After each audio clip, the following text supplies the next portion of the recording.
Yeah.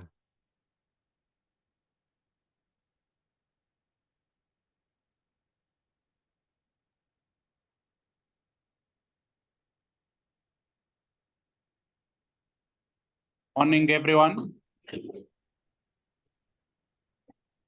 Welcome. We are starting after 2, maximum 3 minutes. This important session today.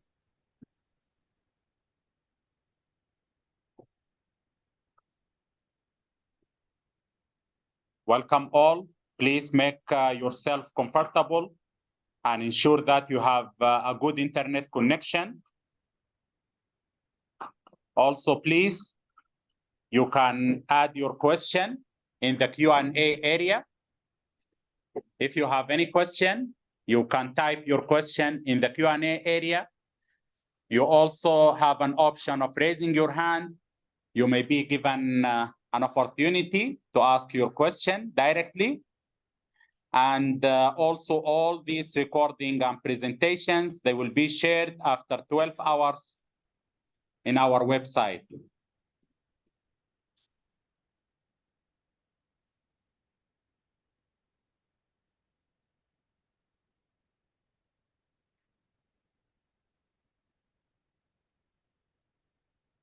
Thank you. Thank you very much. Allow me to ask now our Deputy Executive Director and the head of the Basin-wide program, Dr. Michael Kiza. He will open this important session. Thank you very much. Okay, thank you very much, Dr. Mdathir. On behalf of Nile Basin Initiative Executive Director and the entire NBI fraternity, I want to welcome you all to this webinar. Specifically, I want to thank all the panelists who have agreed to give presentations and also participate in the different panels. Thank you for finding time to submit your presentations and hopefully present. But I want to welcome heartily all participants to this webinar. The webinar is about cooperation for development and operation of climate resilient regional water infrastructure. As you know, Nile Basin Initiative is in collaboration with the government of Uganda, is organizing this 7th Nile Basin Development Forum, of which this webinar series is part. The NBDF is a science policy dialogue that is organized to bring together Nile Basin stakeholders from the countries and around the world to discuss matters that are pertinent and dialogue on these issues concerning transboundary water cooperation and how to address the significant challenges that we have. The theme of the 7th NBDF, which we are in, is about deepening Nile cooperation, how to accelerate the achievement of SDGs in a changing climate. Obviously, we know that the climate change is occurring. I think from a science point of view, this is not in question.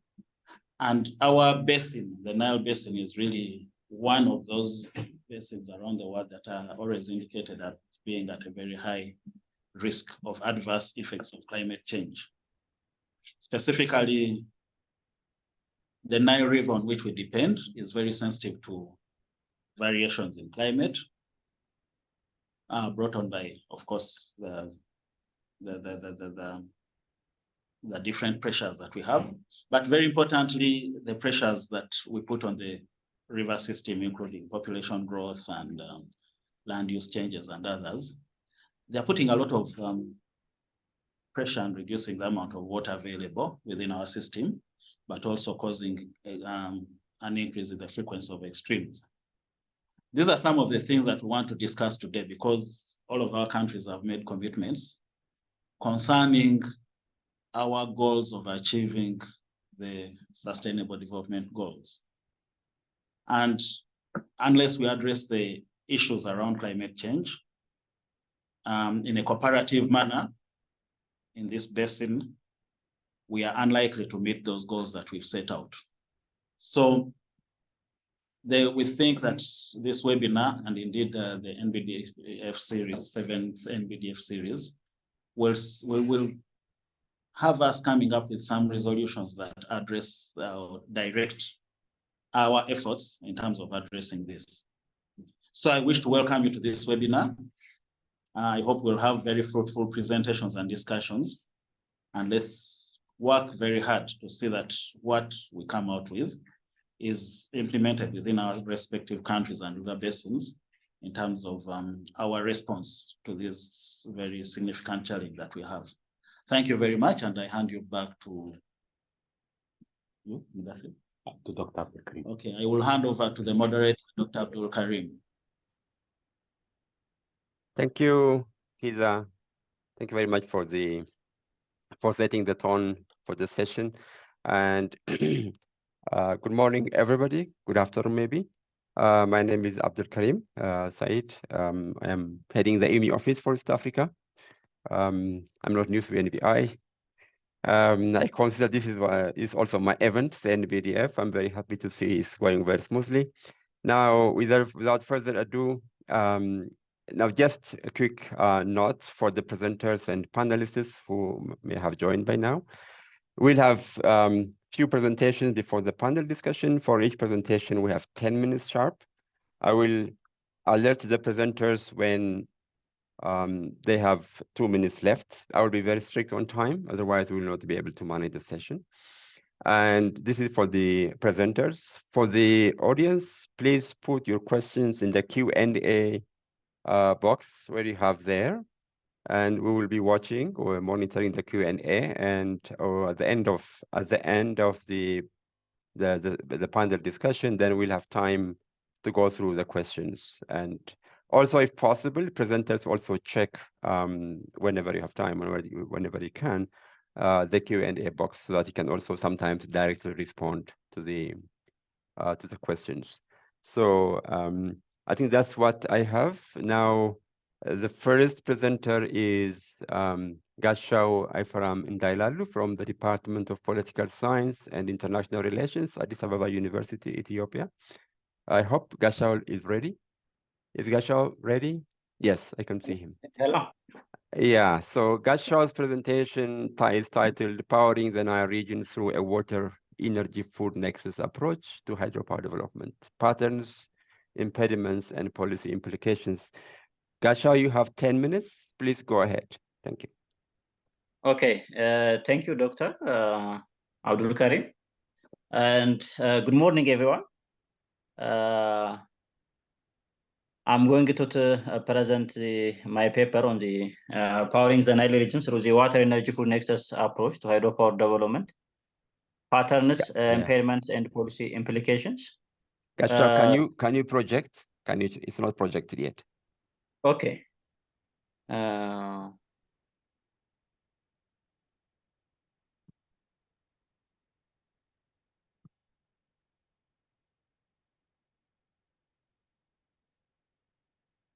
Right now?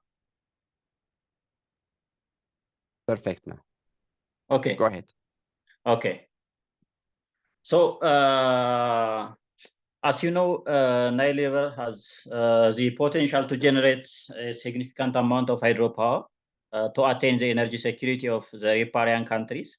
However, to the best of my knowledge, the existing approach to the hydropower development in the Nile regions are approached from the traditional siloed perspectives that prioritize the energy sector at the expense of other sectors, both at the national level as well as at the cross-border perspective. So this is hindering the progress towards achieving sustainable development goals, as well as the attempt to build a climate resilient Nile regions. So this study argues that the integrated approach, particularly the water, energy, food, and environmental nexus approach, is an existential necessity for the Nile regions to approach the hydropower development so as to ensure sustainability as well as hydro cooperation in the regions. Before I proceed to the impairment, let I show you the importance of Nile to the four sectors. In terms of energy security, as you know, Nile has untapped hydro potential, nearly 20 gigawatt, but it is just 26% of the potential capacity is exploited. This is mainly in downstream Egypt, and some percent is also exploited in Ethiopia, Sudan, and also the equatorial regions. Again, electricity consumption is among the lowest in the world, except Egypt, which achieved more than 90%. Even some countries like Ethiopia, Burundi, Uganda are hydro dependent. This means that they are highly affected by the climate change. In terms of food security, Nile has untapped agricultural potential, but food insecurity is still the major challenge of the riparian countries. More than 40% of the population in the river are below poverty line. Even majority of the countries are net food buyers, and this is also affected by the ongoing conflict in Ukraine. In terms of water security, water demand are increasingly increased due to the urbanization, industrializations, and so on. In terms of environmental security, Nile is, I think, in danger due to the unilateral water resource development as well as the climate change and so on. When you come to the current approach to hydropower development, one, it is a siloed approach. A siloed approach means that it fails to recognize the synergy as well as the trade-off among the four sectors, as because there is an interdependence between the sector. For instance, water is important for energy production. Again, energy production is important for water pumping and so on. Again, energy production is important for food sector. Again, food can be also used for energy production and so on. There is an interlinkage among the sector, but the traditional approach neglects this. There is also bilateral power trade. This means that the Nile region lacks a multilateral power trade, even it does not have an energy power pool. Rather, there is bilateral power trade. For instance, Ethiopia and Djibouti, Ethiopia and Sudan, Ethiopia and Kenya, and also Uganda had also power export to the riparian countries, but it is bilateral. Again, the hydropower development is largely unilateral. Take, for instance, the Aswan Dam, the Grand Ethiopian Renaissance Dam, and also other dams in the equatorial regions. This is the approach to hydropower development. When it comes to the impairment to hydropower development, particularly from the sustainability perspective, one is there is a structural defect. This structural defect is largely emanated from the absence of an institutional and legal framework, but there is an attempt, like the Nile Basin Initiative and the Cooperative Framework Agreement. But the institutionalizations of the Nile Basin Cooperative, the Nile Basin initiatives towards the creation of Nile River Basin Commission is a delayed process, as you know. Again, CFA is not a legal an instrument in its effect that it lacks ratifications by 6 countries and so on. There is also state fragility and colonial legacies. State fragility also affects the development because there is significant resource shift from the development sector, the hydropower development sector, to the security sector because of intrastate conflicts within. Take, for instance, conflict in Ethiopia, the conflict in Sudan, and also the Democratic Republic of Congo and other countries. Nile geopolitics is also another important impairment to the development of the Nile regions. There is also absence of external finance, which is largely emanated, one, from the absence of institutional and legal framework, second, from the divisive geopolitics, and third, also from the state fragility, again, also because of the withdrawal of an international financial institution from providing fund for large hydropower projects due to the socio-environmental concerns. There is also absence of power trade arrangements. Rather, there is a hydro tension. There is also climate crisis, and there is hydropower is highly vulnerable to climate hazard like drought. This, I think, evident in Ethiopia. There is power shortage and so on. It's also attributed partly to the climate change. The effect of climate change is also evident on the water demand in different sectors. There is also problems of sustainability, which is largely emanated from the siloed approach or the traditional approach. If they take, for instance, within the state, there is a conflict among the water, energy, food, and the environmental sector because of the traditional approach. Again, there is also conflict across borders due to the traditional approach. When we come to the importance of the water energy full nexus approach. One, it is important for approaching hydropower development from the integrated water resource perspectives, because the water energy food as well as environmental nexus approach is important because it approaches water resource management from a holistic perspective, from an integrated perspectives. Again, there is also equal prioritizations. It gives equal weight to each 4 sectors, but in the traditional approach, it gives priority to one sector at the expense of the other sector. There will be also collaborations if we approach the water resource development in the Nile region, particularly hydropower development from water, energy, food, and nexus approach. This can lead to an interdependent grid community through power trade. There might be also hydro cooperations instead of hydro tensions, as we witnessed in the existing platform. So coming to the way forward, one, approaching the Nile Basin resource, water resource management is important from the water, energy, food, and the environmental nexus approach. One, it is important to establish, proceed to regional cooperations.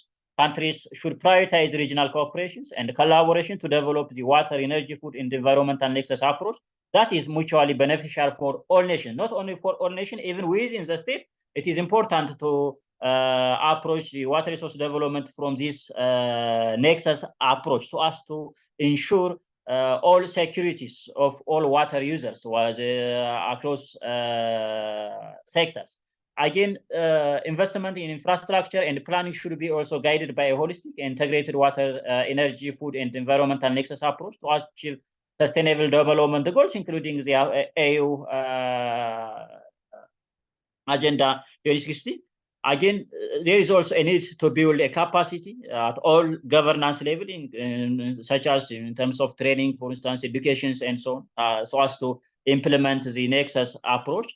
For these development partners like the World Bank, the UN, Africa Union, and others also should support the riparian countries in order to capacitate them to approach water resource development from the water, energy, food, and environmental nexus approach. If we approach the hydropower development or all the water resource development in the Nile region from this approach, then it's possible to achieve energy interdependent regions and also to attain all security, water security, energy security, food security, as well as environmental security. Unless otherwise, the traditional siloed approach will increase the vulnerability of the river to the climate change and will also increase interstate tension. Thank you, Dr. Abdullah. Okay, thank you very much, Gashao, for keeping time and for a very interesting presentation on the water, energy, food nexus, especially from transboundary context and the call for action, which definitely triggers some discussion around it. So I really thank you very much. Now we move to the next presenter.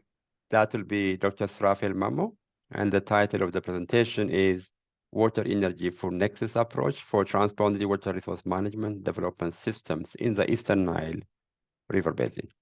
Dr. Srafil, you have 10 minutes exactly. Please make it in the presentation mode, and then you have the floor.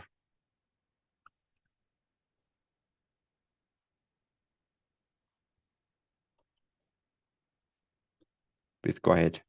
Thank you, Dr. Karim. Good morning, everyone. My presentation is mainly focusing on water, energy, and food nexus approach for the transboundary water resource development and management in the Eastern Nile.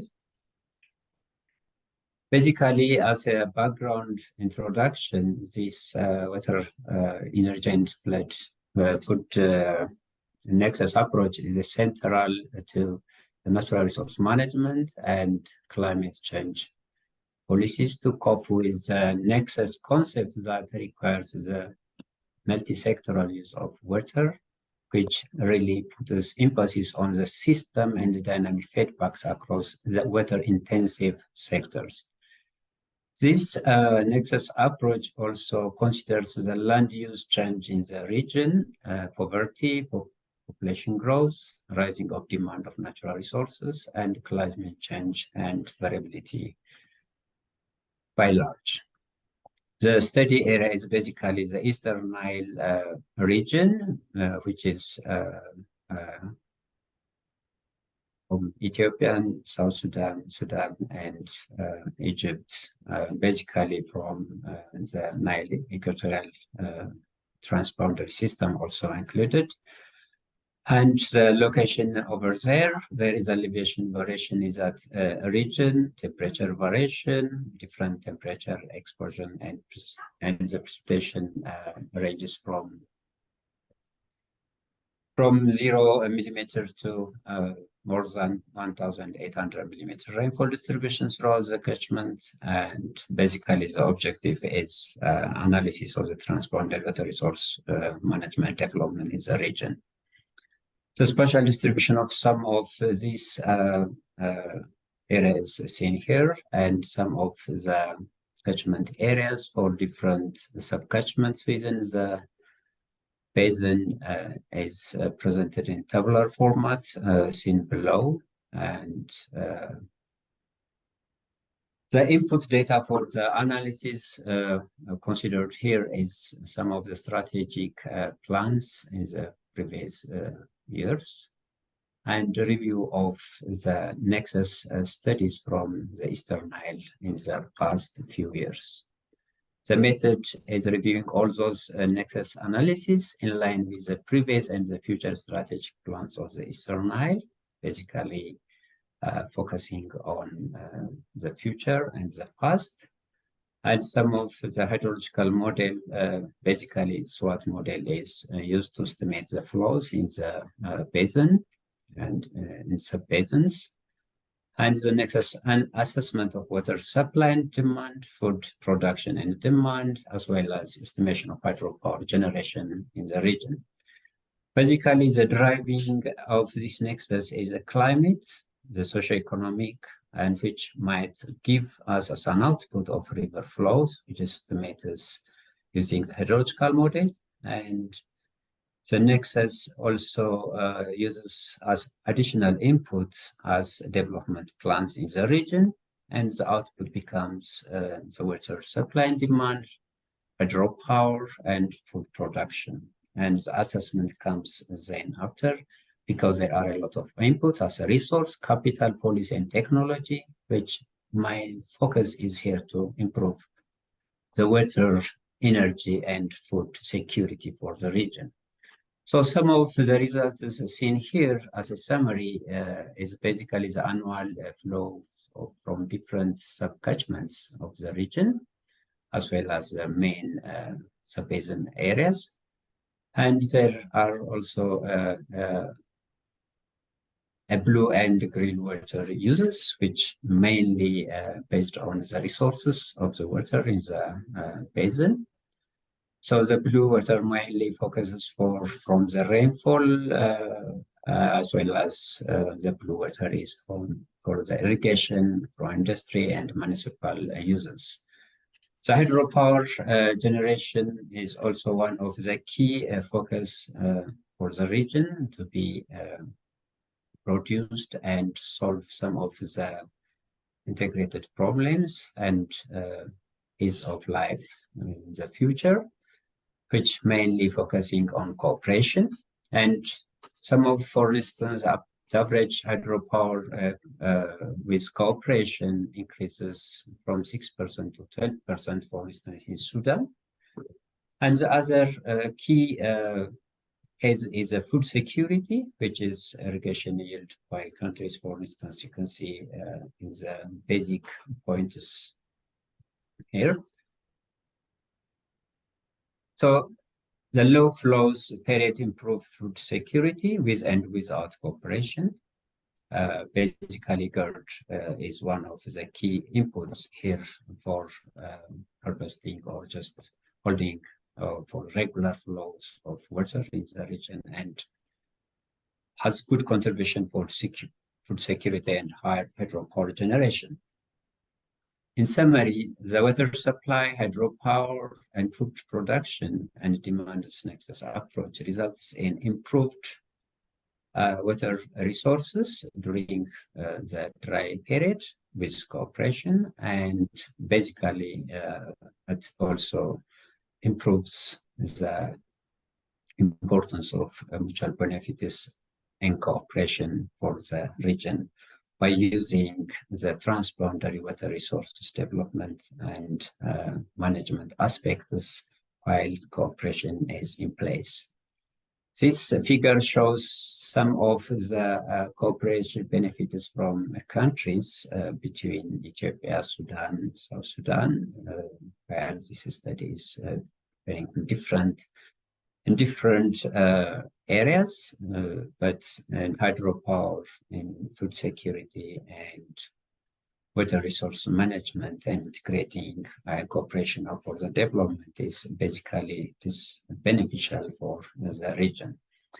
The other main point here also is strategic plan analysis. Some of the results is some studies were performed, some impacts are there, the outcomes and the outputs are presented from the water sector, and some of the indicators are presented here.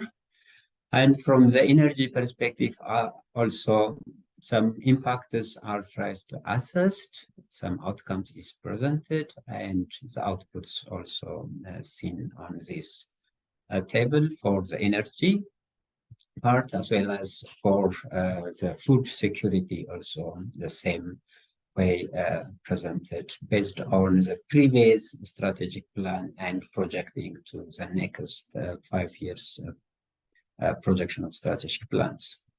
So the challenges and the way forward for this specific nexus analysis, there are some few risk mitigation strategies as presented to just as a challenge, a limited country contribution for the region, especially is INSAP.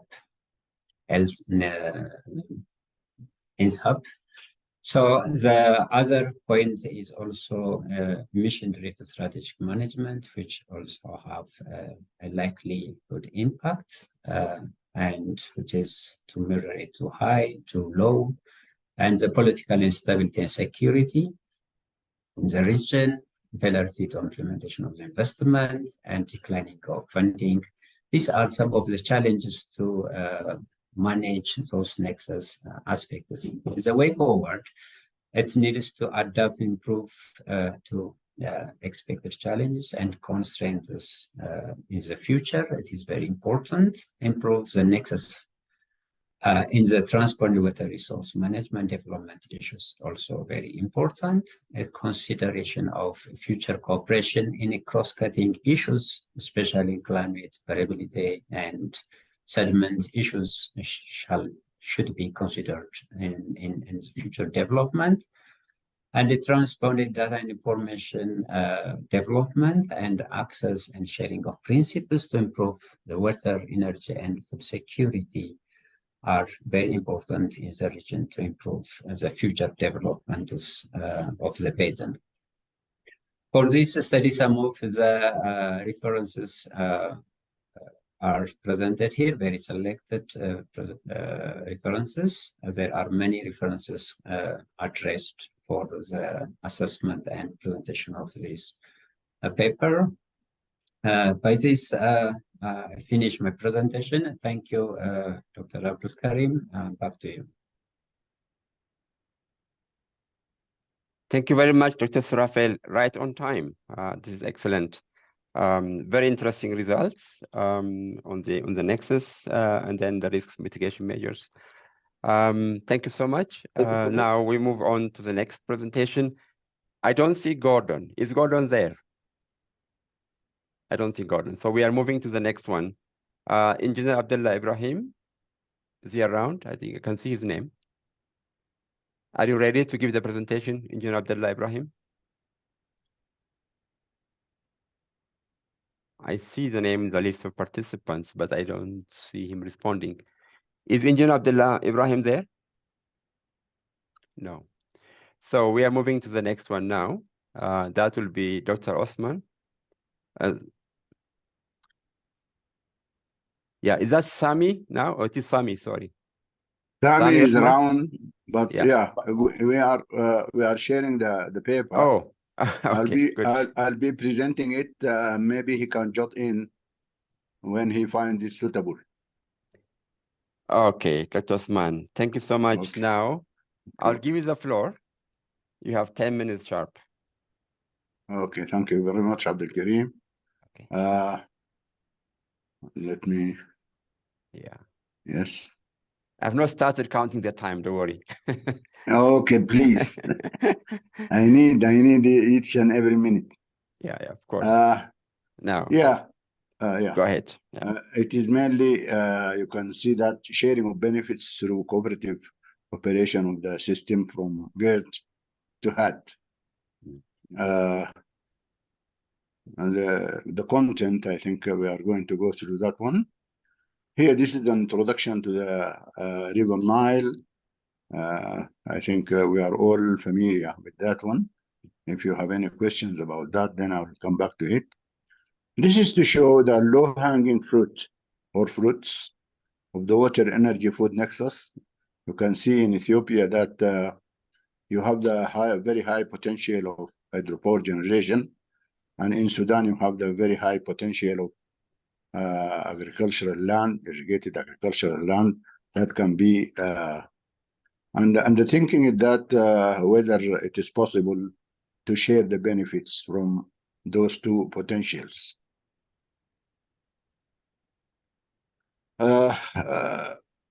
INEP, the word INEP is the Eastern Nile Economic Bloc, and this is our vision that someday we will have an INEP, an institution.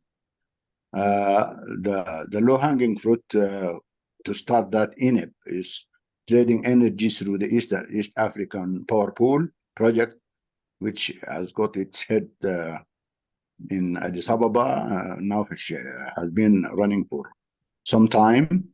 The intention is that it starts with 1,000 megawatt and goes on to 3,000 megawatt between Sudan and Ethiopia. And hopefully it will go towards the neighboring countries, North Africa, and even to the Mediterranean, because the potential, as we have heard from the last speakers, the potential for hydropower generation is very high.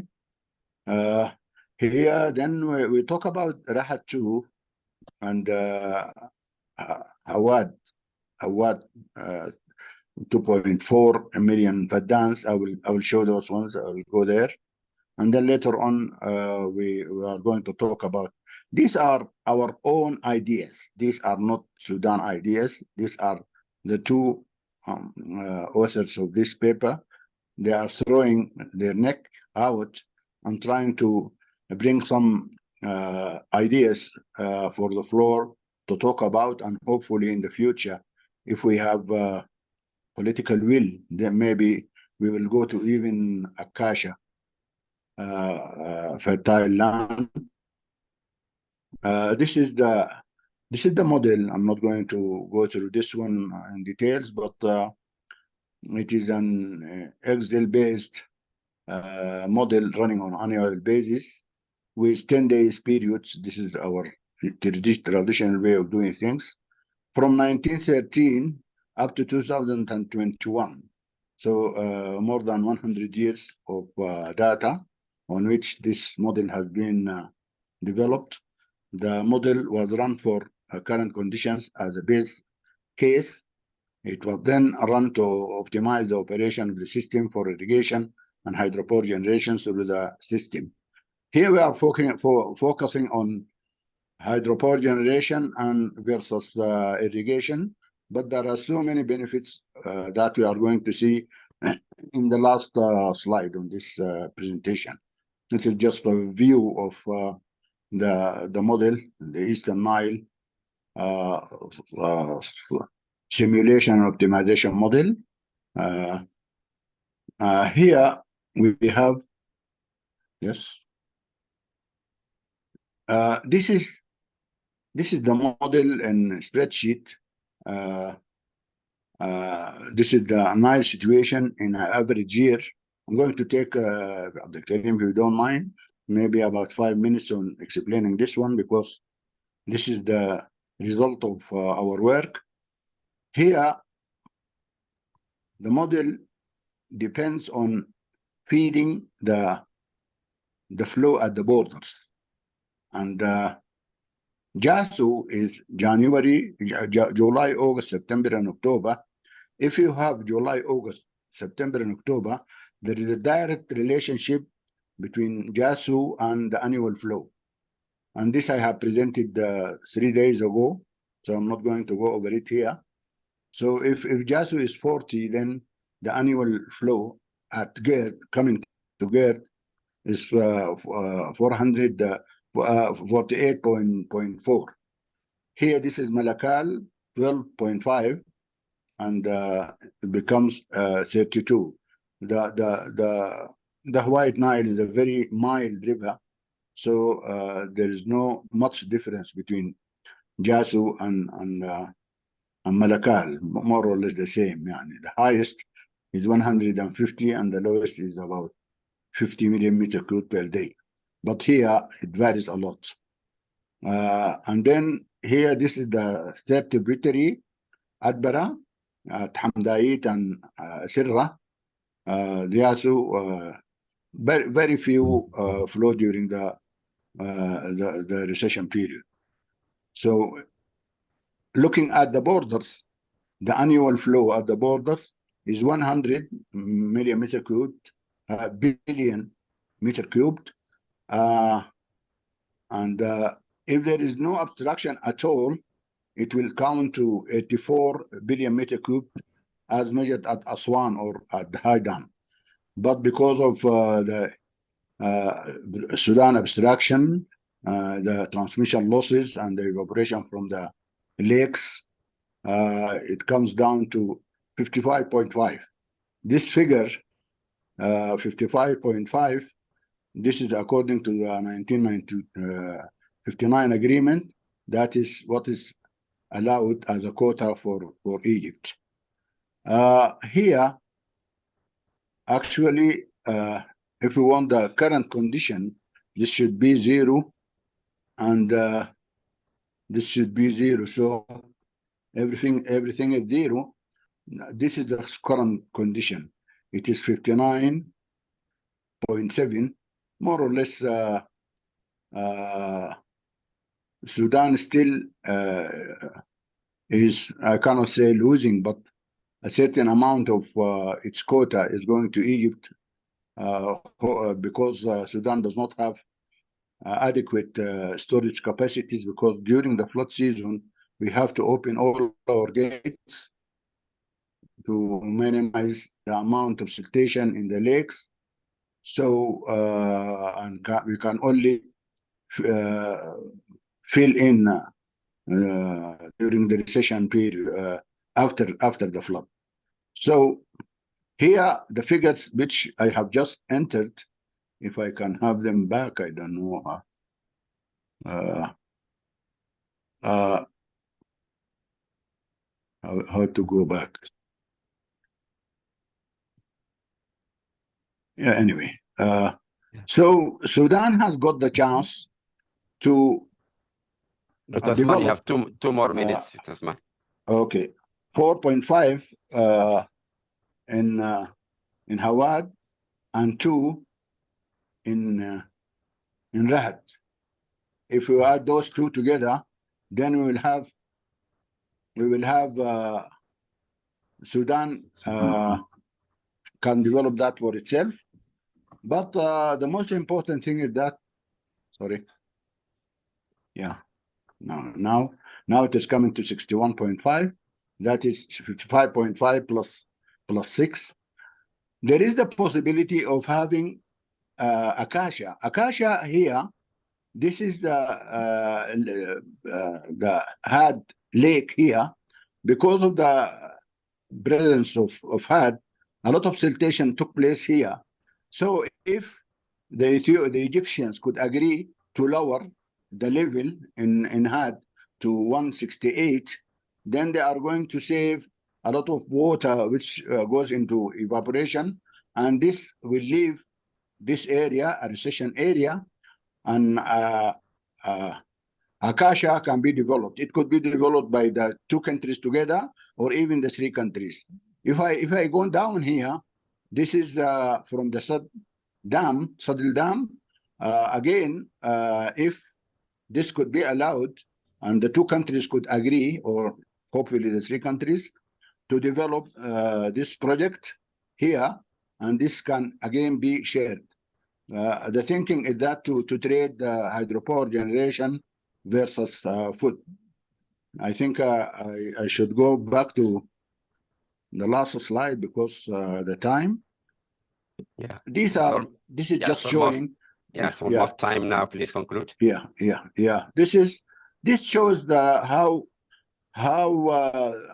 things, so many areas that potential for benefit sharing, watershed management, navigation, hydropower generation, potable water, fisheries, combat climate change, and irrigation, and so many areas. Hopefully, if this could culminate up, and then it will be towards the Eastern Nile Economic Bloc. Thank you very much, Dr. Abdul Karim. Dr. Osman, thank you very much. Unfortunately, Dr. Abdul Karim, I am here. Ibrahim. Engineer Ibrahim, I am here. Yeah, I'm going to give you the floor. Yeah, thank you very much, Dr. Osman. Very interesting results indeed, and then I very much hope to trigger further discussion on this. Really, I was also very much interested in the numbers, and then the idea and the concept of Eastern Nile Economic Bloc. So now, good news is Engineer Abdullah Ibrahim is there. Now, give him the floor. Engineer Abdullah Ibrahim, you have 10 minutes exactly. Okay, thank you, Dr. Abdul Karim. Yeah, thank you. So, Dr. share, please. Okay.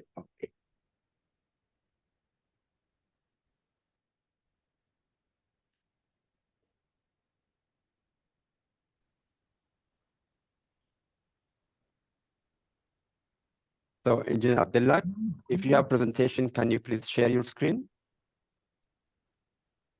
Yes. Please share your screen.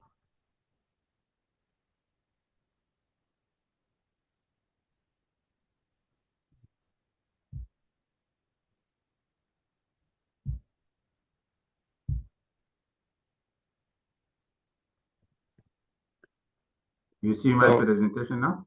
Not yet. Maybe it might be coming. Not yet. Not yet.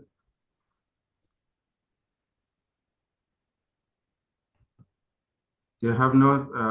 They haven't in my presentation there. So, Secretariat, do you have the last presentation? Can you project it? Can you share?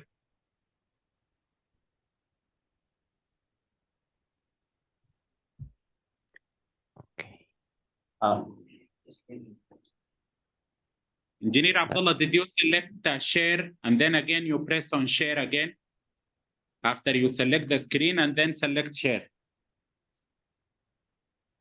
Okay.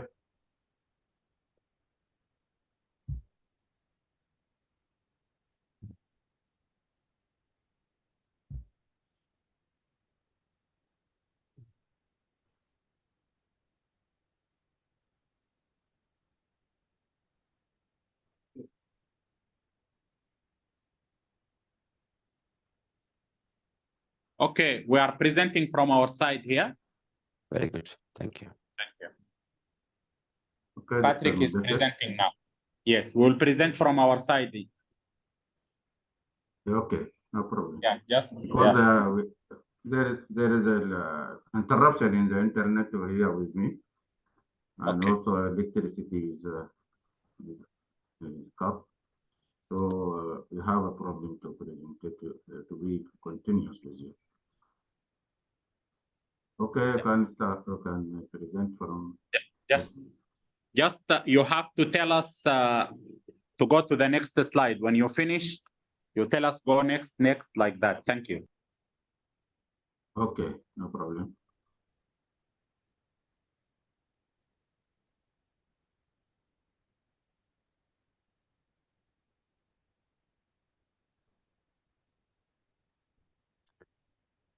So, back into presentation mode. Yes. Engineer Abdullah, now you have 10 minutes exactly. Please continue.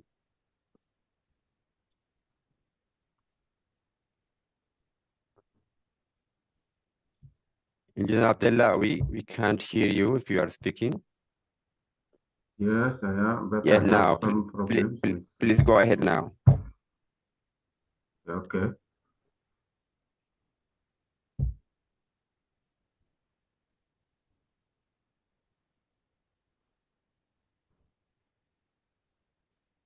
My presentation is to have assume between the countries and the case studies Upper Adbara irrigation, Upper Adbara Basin. Introduction with growing water scarcity, a result of expanding population demand, environmental concerns, and climate change effects. There is increase international recognition of the importance of cooperation for the effective governance of water resources.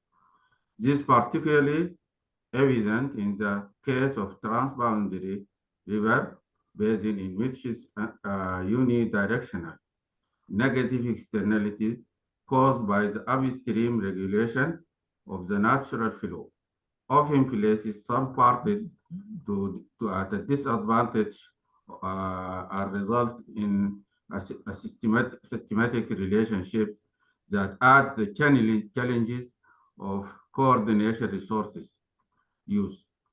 There is a consensus among water professionals that cooperation management of shared river basins should provide opportunities to increase the scope and scale of benefits.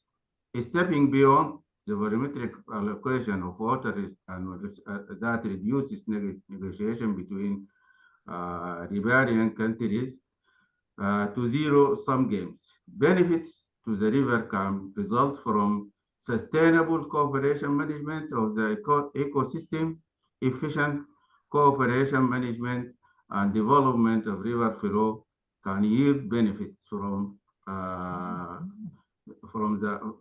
the river in the form of increased water quality, quantity, and productivity. Policy shifts away from riparian disputes, conflicts towards cooperation development can reduce costs of non-cooperation arising because of the river.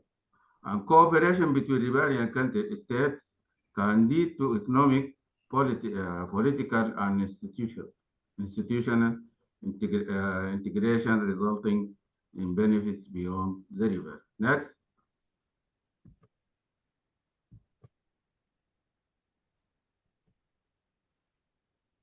Methodology. In this study, we define an institutional arrangement that distributes welfare in river basin by maximizing the economic benefits of water use and then sharing these benefits in an equitable manner. The proposed approach, a river basin authority, plays the role of water system operator, identifying economically efficient allocation policies that are then imposed on the agent's water use. This means that the two countries, for example, now Upper Adbara River, the two countries, Sudan and Ethiopia, we suggest that they make a river basin authority. This river basin authority plays the role of operating and making the operation rules and making one operation rules for the system in this basin. Next. This is the area of study. You see, this is the case study, it's Upper Adbara. The study area consists of Adbara River, which is The tributary joins and flow into the Nile River from Khartoum to the Mediterranean Sea. It is one of the three main tributaries that feed their water into the main Nile River, with the White Nile and Blue Nile. The Adbara River Basin is spread over three countries: Sudan, northern part, Ethiopia, southern part of the basin, and Eritrea, eastern part. It is located between latitudes 11 degree 40 seconds and 19 degree 10 seconds north, and between longitudes 33 degree 52 seconds and 39 degree 50 seconds east. You can see the figure, which is defines this basin. It is a large basin, which is 180,000 kilometers square, and the main part of this basin is in Sudan and Ethiopia. Next.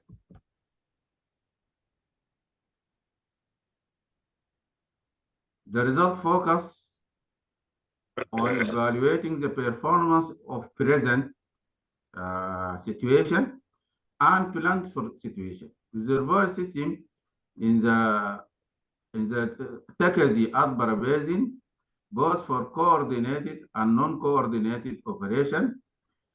The model has been run for the above scenarios. By comparing scenario 1 and scenario 2, we can see the coordination of the existing reservoirs has no effect on the hydrology regime. Either to say, the baseline scenario existing non-coordinated and the existing coordinated scenario were seen exhibit similar flow pattern at the locations. This indicates that the demand by the existing situation can be satisfied if business as usual continues. The benefit from coordinated operation becomes evident from future scenarios, which is more activities demand water are implemented in the basin. The future scenarios that Ethiopia had more dams, reservoir dams, must be built in the basin, and as also irrigation projects must be done, must be constructed in the basin. And Sudan also has irrigation project must be grown. When you use this scenario, this is a flow chart for the existing coordinated scenario or existing non-coordinated scenario. You see there is now existing, there is only three dams, reservoirs, one in Ethiopia, Takazi 5, two in Sudan's Upper Adbara Dam Complex, and Khashmal Girba Dam. Engineer Abdullah, yes? Abdullah, you have two more minutes, please. Yeah, okay. Well, Yeah. we have just to finish. Upper Adbara have only also now use the water for hydropower and raise the reservoir of Upper Adbara Khashmal Girba to irrigate new Halfa irrigation project. This is an existing project. Also, there is domestic supply for in Khashmal Girba reservoir. So this is the existing situation, but in the next time we have future benefits, and the benefits also in this scenario also to minimize the siltation in the three reservoirs, and this is done by generating an operation rules that can make this operation between the two powers. And what we suggest is is a river basin facility that makes the rules and make the operation. Thank you very much, Mr. Abdel Karim, Dr. Abdel Karim. Yeah, Engineer Abdullah, thank you very much. I'm very happy that we made it, and very interesting kind of case study on the Takadi Atbara sub-basin of the Nile, and very interesting points you raised. We don't have time really to go to summarize them. So thank you for keeping time as well. Now we are moving to the next presentation, which will be by John Murray, who is a consultant senior advisor to the Bridgeway Group. His presentation will be on, it's a proposal on establishing a continuing education program for negotiation skills and training, focusing on capacity building now. So John Murray, are you ready? Do we have John Murray? Thank you very much. Please, go ahead. I apologize for my voice. Can you hear me? Yes, very well. Yes, you have the floor now. Well, I have a rather raspy voice. It turns out that I flew back from Iraq last week, and someone gave me the COVID bug. So I am isolated, and it's a good thing I'm not sitting around there because I wouldn't be able to talk with you. This virtual allows me to go through my presentation. Now, if I can... Please share your screen and go ahead. Thank you. If I can get it.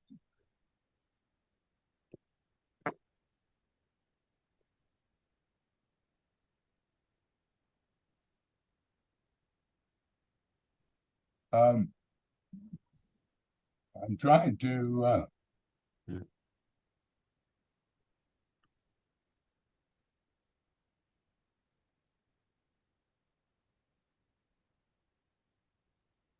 I have 8 points, actually, logical points that I want to get across.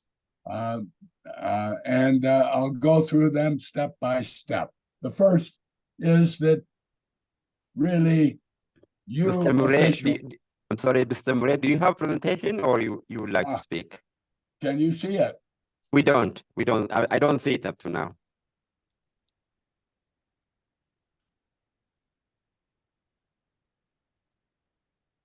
I don't know how to... Secretariat, if John Murray has sent his presentation, can you present it from your side? I don't know how to get my... Okay. We can open the presentation here from our side. Perfect. Perfect. Yeah. Now, go ahead now. Project it, and then I can see the slides. Yeah, wonderful. Thank you. So, Mr. Murray, you have the floor now. Did it come up? Yes, very well. I'm sorry, Professor Murray, you have the floor now. Okay. And you can see on my screen. Yes. Okay. What the first thing is that all of you officials are dealing with water issues and other issues that reflect on water every day. Some of them important, some of them not. Some of them easy to solve, others not. And yet, what you're required to do is to have a capability in resolving tensions and resolving differences between you. The second point I want to get to is that these areas of negotiation, communication, cooperation, and conflict management really are an expanding academic and practical field of research and study, similar to hydrology, similar to energy, dam construction, all of the various fields that individuals focus on. And as many of you know, you've been in workshops in which I've been with you. My field is in this expertise, in the kind of communication that leads to cooperation, the kind of conflict management that emphasizes new structures of negotiation. And when you think about professionals, like all of us, everyone around the table in your separate offices listening to this, are used to continuing your education in your field. You develop short courses, you go to workshops, you read articles, you are up on the most recent theories and elements that allow you to actively do good work in your field.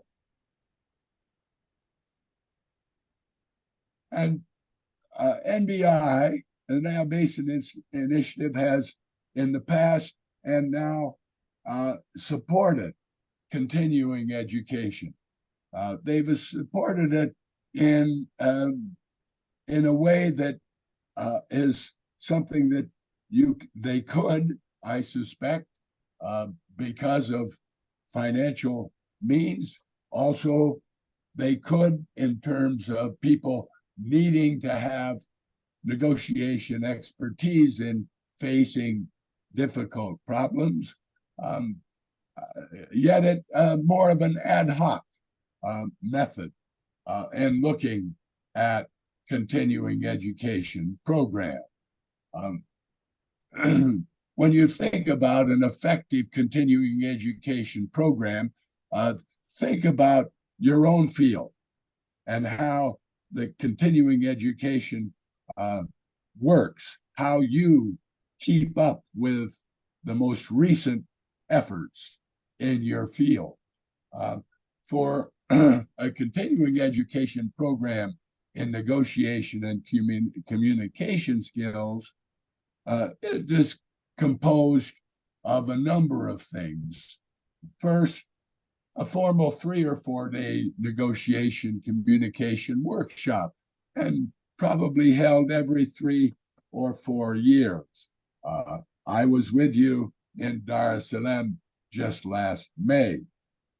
The second is a series of virtual short courses, perhaps 1 to 1.5 hours in length. They are recorded. They're available to be taken at any time from any place.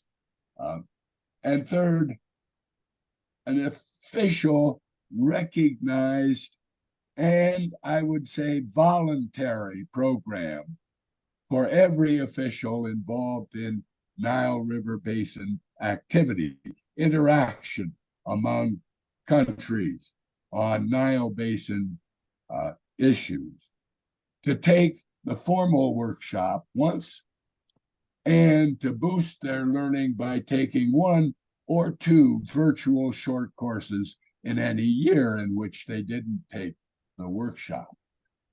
That would seem to me to be an effective, comprehensive continuing education program, and it would be voluntary. In other words, the officials who actually did the continuing education would come away with updated, effective tools to resolve disputes, not only within their department and within their country, but also between countries. You see, it appears to me that the goal of each Nile Basin Initiative member state is to keep their sectoral and diplomatic officials at a high level of competency in negotiation and communication skills, and that this should be sustainable over time. The benefits, I think, are greater satisfaction, less conflict, more confidence in settling issues quickly. There will always be differences to talk about, communicate about, and negotiate. The important thing is to apply the most recent and successful tools.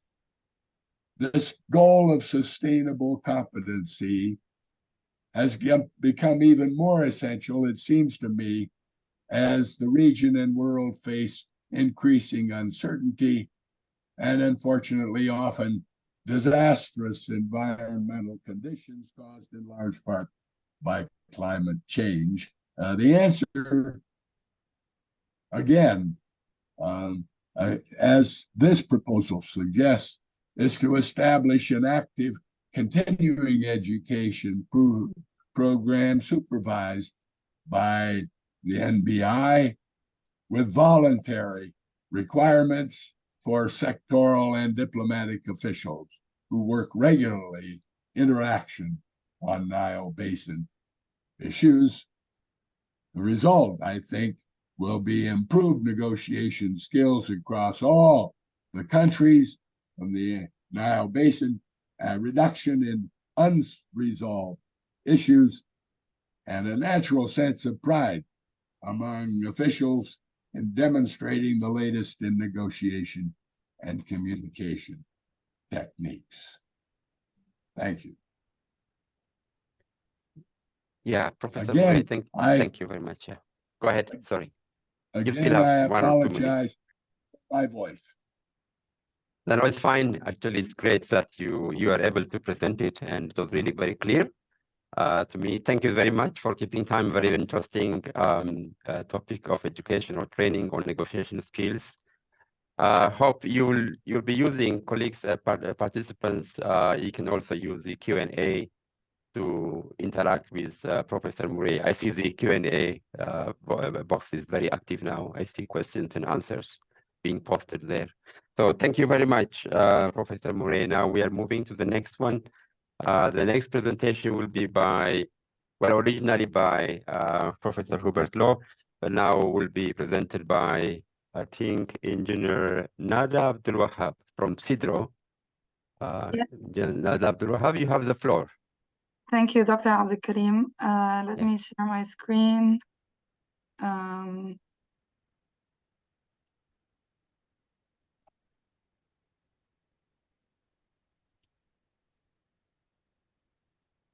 I think you can see it now.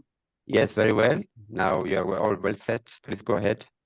All right, thank you. Good morning, everyone. It's a pleasure to be presenting our work at the Nile Basin Development Forum, and thank you all for joining. So today I would like to present to you our work on enhancing the climate services for infrastructure investments under climate change on behalf of Zudro Consult. The project was funded by the German Federal Ministry for Environment and Nuclear Safety and was carried out together with the Nile Basin Initiative. So let me start out by explaining why climate services. As we all know, climate change is impacting the Nile Basin heavily, and it's leading to an increase in frequency and severity of extreme weather events. The absence of climate considerations in infrastructure planning increases their vulnerability and could lead to critical infrastructure failures. This could affect the population, the environment, as well as the economy.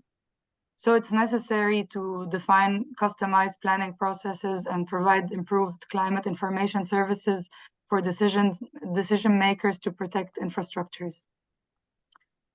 The objectives of the project in brief were as follows. So to develop a set of climate products and manuals which could assist planners, policymakers, design experts, dam owners, operators, etc. In design flood analyses for new projects and hydrological safety evaluations for existing water infrastructures. The second objective was to generate key hydrological and performance indicators, which can be used in climate risk assessments. And then it was also an objective to support the NELSAP in strengthening their capacity the capacity of the Nile countries to respond and adapt to climate change challenges by providing coaching for participants. Because of time restraints, I would like to focus today on the climate products that this project provided. So this is a brief catalog of some of the products that we have developed in the course of this project. And these products are available for the entire Nile Basin. And they are also available on the NBI IKP website and can be downloaded directly from there and applied immediately to different case studies. We have also provided manuals on the IKP website, with different case studies and how to obtain the data for them and prepare them for these studies.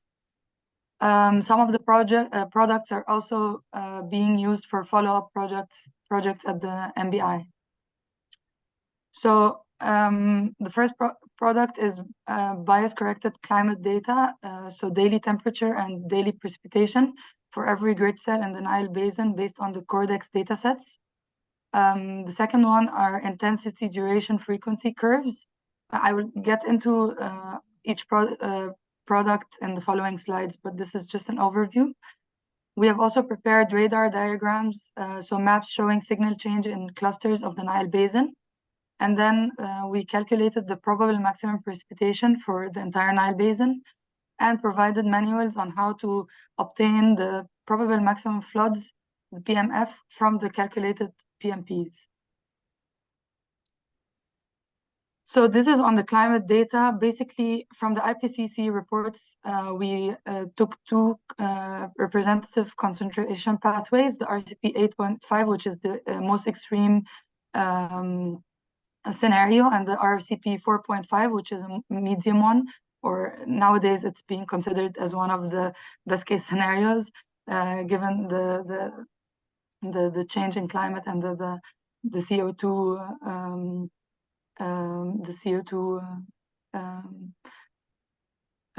emissions.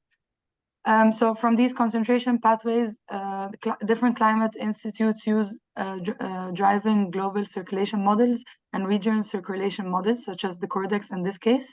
And we have bias corrected this data and developed 13 model ensembles with different scenarios and signal changes depicting different, so for example, wet scenarios, dry scenarios.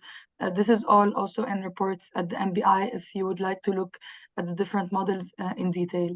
So from this, we obtained the daily rainfall and temperature data sets, which are corrected for bias for the Nile Basin entirely. The second product is our IDF curves, so intensity, duration, frequency curves. And IDF curves are graphical representations of the probability that a given average rainfall intensity will occur within a given period of time. So basically, they provide a mathematical relationship between the rainfall intensity, the duration, and the return period or the frequency. The IDF curves, they allow for estimation of the return period of an observed rainfall event. They play an important role in water resources engineering and management. Their application ranges from assessing rainfall events, classifying climate regimes, deriving design storms, and assisting in different analyses. The design storms that are derived from IDF curves are commonly adopted in analyses such as climate risk analysis for water infrastructures. So here you see an example. For example, you see on the x-axis you have the duration, and on the y-axis you have the precipitation, and for different return periods you have a curve, and you can derive the design storms from there. Radar diagrams are basically diagrams that show the signal change for events. So basically we compare the history and the future climate scenarios, and we calculate the delta change in rainfall intensities. So the history compared, how does the intensity change in the future? How does the duration of rainfall events change in the future? What is the frequency change in different events? And what is the extent of these events? So generally, we see that the intensity increases in shorter durations. So within a shorter span of time, we have more amounts of rain, for example, and the frequency of extreme events increases a lot, as well as the extent as well. This is an example of one of the maps that we provide also on the IKP on the database. So this is for the scenario 8.5 for a given period, for example, between 2036 and 2065. And we divided the Nile Basin into clusters with different characteristics such as topography or climate characteristics, etc. Also all described in the reports. And you see here the difference in radar and signal changes between the history and this scenario shown here. The next product is the probable maximum precipitation. And the probable maximum precipitation is defined according to the WMO as the greatest depth of precipitation for a given duration meteorologically possible for a watershed or a given storm area at a particular location and at a particular time of year. And there are two different approaches by which you could calculate the probable maximum precipitation. So there is a physical approach and there is a statistical approach. And the physical approach requires lots of climate parameters, which are hard to obtain in the Nile Basin due to data scarcity in some regions. So we adopted the statistical method, which takes the maximum annual precipitation for a certain duration into account. And we Nada, you have 2 more minutes, Nada, 2 more minutes. Yes, I'm almost there. Thank you. Okay. Exactly. So we calculated the probable maximum precipitation for different periods, different scenarios, and created maps for it also all on the database. From the PMP, the probable maximum precipitation, you can obtain the probable maximum floods. Also, you can do that statistically by looking at envelope curves according to Franco-Rodier methodology, where different storm events are ordered according to the size of the watersheds, and you can derive according to the size of your watershed, you can derive the probable maximum flood from there. Or you could also use the PMP that we have calculated, derive a storm profile for your flood, and use a calibrated rainfall runoff model in a fine resolution to calculate your probable maximum flood using this model. So from the probable maximum rainfall, you obtain the flow, the flood.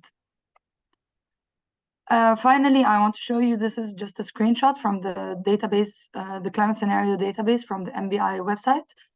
It's available at this link, but also if you Google a climate scenario database NBI, you will find the link to the database, and on it you will find CSV files and different formats as well for all the products that I have presented.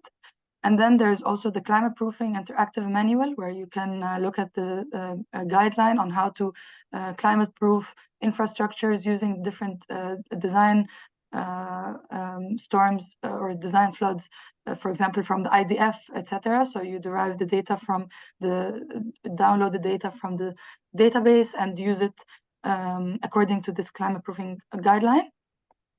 Yeah, exactly. Yeah, it's time now. Okay. Okay, then I will skip this slide, but you will find the slides, I guess, from the NBI. Thank you for your attention, and I hand back to Dr. Abdul Karim. Thank you. Thank you, Nara. It was very interesting. I almost forgot time. Yeah, very practical and really will be of interest. Thank you very much. Can you?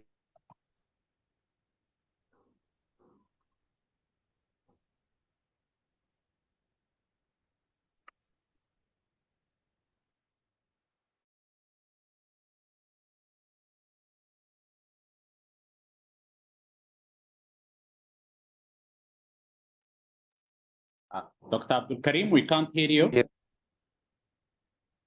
Is it from our side or?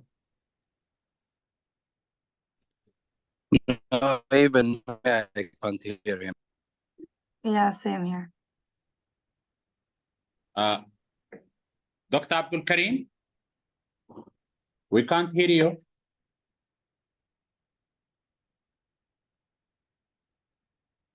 Hello, Dr. Abdul Karim.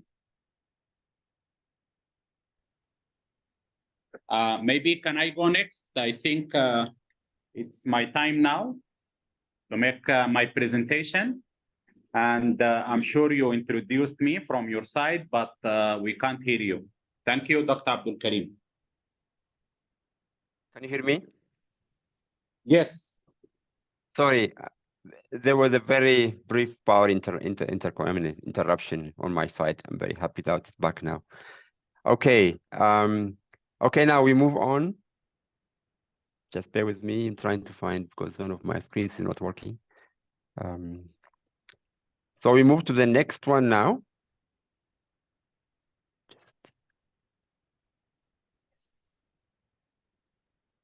Just want to check the presentation.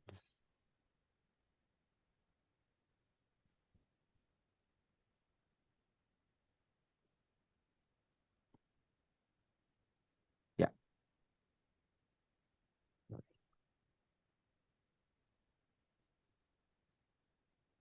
Now we have Dr. Mudassir is next, right? Dr. Mudassir. Yes. So you have the floor now.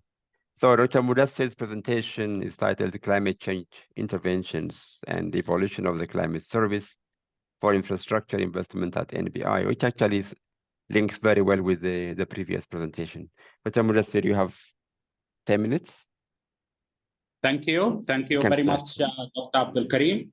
And as you mentioned, this presentation, it is well connected to the previous presentation by Nada from Sidro. So the title is the Climate Change Interventions and Evolution of Climate Services for Infrastructure Investment at NBI. So this is like the big umbrella for the work that we did here at NBI. So this is just a quick background on how it links to our climate change strategy. The NBI developed the 2013 climate change strategy, and it was approved by our governance. And then after that, we developed the 2022 climate change strategies. And now we are even updating that 2022 climate change strategies. And the objective is to support the stakeholders to improve, amongst others, the resilience of infrastructure investment. So we want to have climate-proof infrastructures for the Nile Basin. And also based on our strategies for this, it should improve the capacity on providing climate services and also to advance the preparation of bankable climate resilient infrastructure projects. And that is as often required by many donors. And also now with the climate proofing manual, the NBI sets the standards to mainstream climate considerations into the project development cycle of infrastructure investments. Like these are the different phases of planning, like starting from planning, pre-visibility, visibility, resource mobilization. So these development cycle, and also to align with the relevant policies and frameworks. This is some milestones we did at NBI. We started with the baseline at the Nile Basin countries. And then after that, we did an extensive work here with the regional organizations here and with the task team on how to calculate the climate risk and to do some kind of piloting for the assessment. And we used also some case studies from the NELIP, the Nile Equatorial Lakes Investment Program projects. Then after that, we developed our climate proofing manual. And in that climate proofing manual, we even updated with we updated that manual with some more information related to this PMP, the PMF, and scenario database. We finalized also an e-learning courses for our stakeholders, for those who want to know like step by step and to understand how these climate risks can be calculated, and also the concept of this climate proofing. And finally, we made all these components in our integrated knowledge portal, which we call it the IKP. These are the case studies that we used, and just here briefly, we used, as I mentioned, this NELIP case studies. We have like 17 priorities project out of 128. We selected 7 projects with enough information, and then out of those 7, we even focused on 4 projects. These are Acaniaro and the Mara Valley Irrigation and Angololo and Naimor. So we did extensive climate proofing with the Nile Basin stakeholders and also with the regional organizations here. This is like the big picture. This is our IKP, and we have the climate proofing hub in our IKP, and it consists of mainly 4 components. And here I'm strongly inviting our stakeholders to visit our IKP and to leverage this valuable information in our IKP. And the objective of the hub is capacity support and also increasing effectiveness of climate proofing throughout the Nile Basin. So briefly, those 4 components, we have digitized web-based climate proofing manual. We have it as, of course, like hard and soft copy, but also we managed to digitize that manual in our hub. We also have the climate scenario database. It was presented by the previous presenter, Nada from Sidro, and it has these climate scenarios, which is important also in this process for climate proofing. And the third one, we connect our stakeholders with the PIVC practitioners network. This is a global network with the global experience. So here we are not working in silos, but we are sharing experience and we are learning also from other experience in the same field. And finally, we have this e-learning course on climate proofing. Now I will just quickly explain these 4 components. The first one, as I mentioned, this climate proofing manual. It climate proof your large infrastructure, the existing one or the planned infrastructure during different phases. And as you can see, these are the different phases, starting, for example, from the policy and plans. Then after that, we have the project identification, we have the project preparation, and also the resource mobilization, then the construction, and finally the operation and maintenance. So during all these phases, there is a step-by-step and guidance on how to climate proof and how to calculate also the climate risk. This is the second component. It was presented also by the previous presenter, but I'm stressing also again, you have access also to this bias-corrected downscaled information, to this IDF, the PMP, and also how to use the PIVC assessment. It has all this information, and within seconds, you can download and extract this information. You can also, it is also stored in a database in the Climate Proofing Hub, and also it is an open access query tool to download the scenarios. This is the third component, which I mentioned about practitioners who work in the same field. So this PIVC practitioners network, it was facilitated by the Climate Risk Institute. This is in Canada. And the network has been created also under a global project. The name of that project is Enhancing Climate Services for Infrastructure Investment, CSI. So this is... Dr. Mudassir, you have 2 minutes. Yeah, slightly Yes, less than thank 2 minutes, actually. Okay. Thank you. Okay. Thank you very much. So this is the third component, as I mentioned, which connect our stakeholders with the global, practitioners in the same field. So here there is this opportunity also for peer learning, exchange of knowledge and management, and also advance the practice in climate risk assessment for infrastructure. And it has also several seminars and trainings. So I strongly also recommend our stakeholders to leverage also this component. And this is the final component, the e-learning component on the climate proofing for this large infrastructure investment. And it has 4 modules, the climate change and water-related infrastructure in the Nile Basin, the climate services for infrastructure investment, and also the climate proofing for sustainable infrastructure investment at the project level. So this is an e-learning component. All the sessions, they are just between around 15 to 20 minutes. They are not long sessions.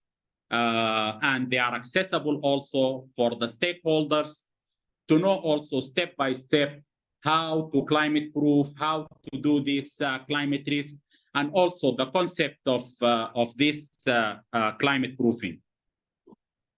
The next steps we are planning to do to upscale the case studies for this NELIP, and also more capacity building also for our stakeholders. We did capacity building for our stakeholders, but we need to do more capacity building, and also to enhance the outreach, and finally also to ensure the mainstreaming of the climate proofing in the future projects.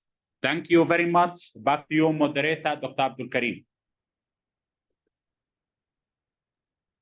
Dr. Mudassir, thank you very much, highlighting NBI's work on climate services. Excellent. So we are almost through with the presentations. I just want to make sure if we have Mr. Chodota Khalid. Do we have Mr. Chodota Khalid? We have him on the list of presenters. No, Dr. Abdul Karim. He's not there. Okay, so so we are now through with the presentations. Thank you very much for presenters. Thank you also for the Q&A. I just want to, before we move into the panel discussions, the Q&A box has been very active. Thank you very much for posing the questions, very interesting questions, and also for those presenters who responded to the questions. I can see very actively also, Mr. Gashaw, you responded to the questions. Daniel, thank you for contribution there. There are a few questions still addressed to Dr. Osman, Altom, and Sami. I think one more question for Engineer Abdullah. I guess Aklilu, when you posted the question, you said Abdul Karim, probably. I'm not sure whether you were addressing it to me or to Engineer Abdullah, because it looks like the presentation more, from the question, I guess it is to Engineer Abdullah. Please confirm this. And if that is the case, Engineer Abdullah, if you're around, please respond to the question. Nada, I think there's also one question or 2 questions actually. One of them have been already addressed about sharing of the information, the data, and the presentations. That's it. I think that's what I have in the Q&A. Most of them have been already responded to. So, Karim, Dr. Abdul yeah. Karim, is it possible to respond, or maybe Sami would like to respond to the question? I don't mind. Yeah, I would advise, because of time, if you can respond in the Q&A box itself, because that's what people have been doing. All right, so just go there and then answer to the question, and then that's it, I think. That has been very efficient so far. Sorry, I would have given the floor to Dr. Osman by the time we need to go to the panel discussion right now. So thank you very much so far. I think we are doing well on time. Now going to the panel discussion. Do we have all the panelists? Simon too? We have Simon. Yes, I'm here. Very good, Simon. Hi, Simon. Hi. Is Steve Serrar? Yes, I Yes, can good see morning. Steve. I'm Yeah, here. hi, Steve. And Malte, I think I've seen Malte. And then Daniel, so I've seen Daniel, you were responding to the questions. We have 4 panelists. And we have a couple of questions for the panelists on the overall thematic of the session, which is cooperation for development and operation of climate resilient regional water infrastructure. So the key words for me from the title are cooperation on what? On development and operation of what? Climate resilient regional water infrastructure. So we have discussed, we had presentation on climate services, how to make infrastructure climate resilient, and then also like when it comes to development of infrastructure, we had very interesting presentations on the nexus and on specific river basins, sub-basins like the Atbara, and also on a new concept by Dr. Osman and Sami on the concept of the Eastern Nile economic bloc and how this is linked to the water infrastructure, and be it development, be it operation as well. But also cooperation needs also like negotiation skills, and we also have presentation on education, on training. So I think we're well set for the panel discussion, not only the questions, but also really the input material, which we have heard from all the presenters. So I was given the instruction from the organizers, we have something like 30 minutes for the panel discussion. So I have few questions for the panel to trigger some discussion. Please also, colleagues, audience participants, if you have specific questions to the panelists, please put it in the Q&A box, and then I will also continuously monitor that. All right, so with no priority order, maybe I can start with the questions if the panelists are ready. Okay, so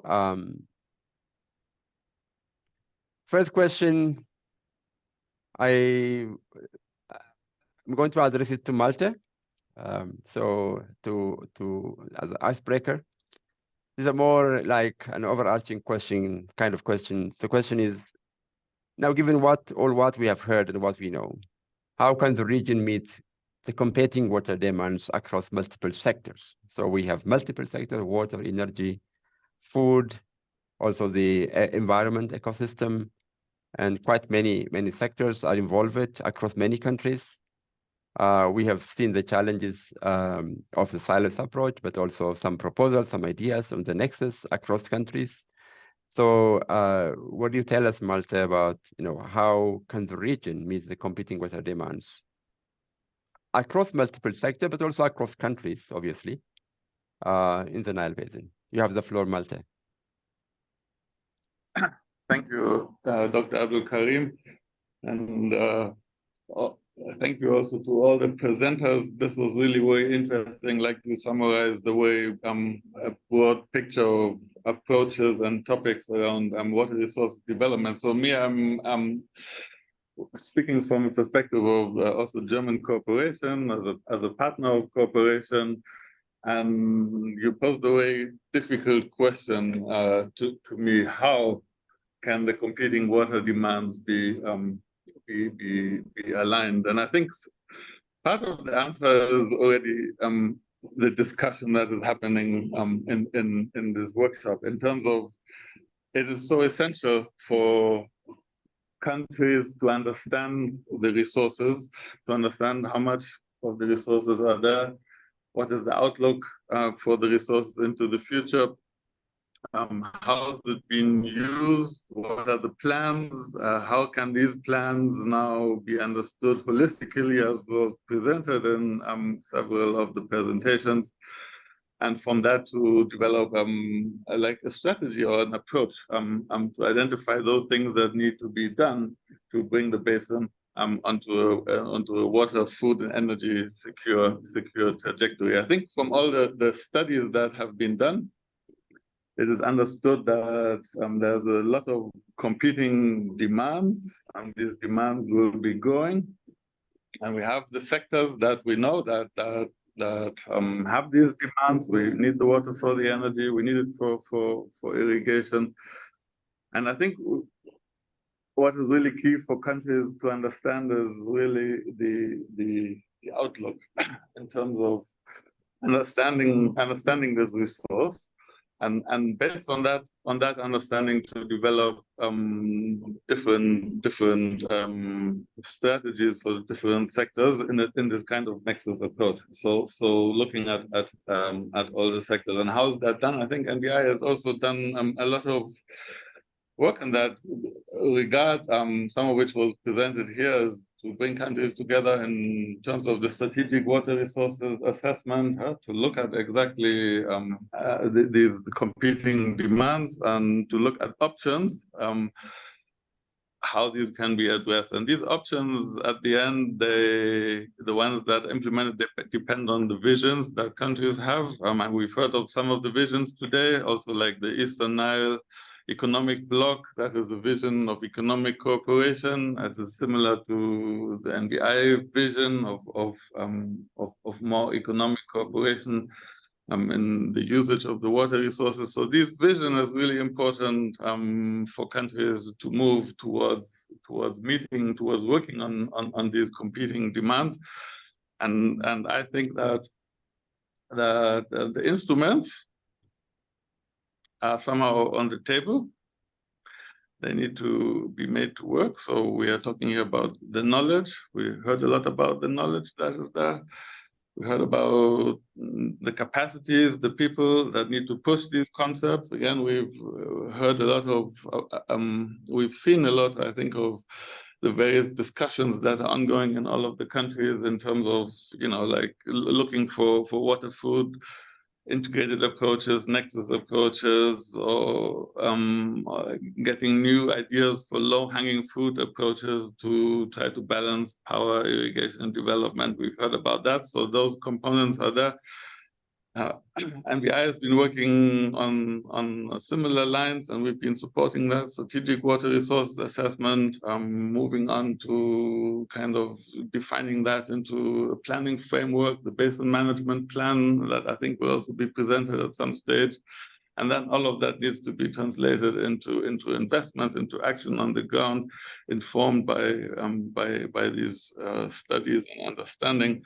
And I think the point really is that we know that the water is a limited resource. We know how and what domains we need to work in terms of optimizing the usage.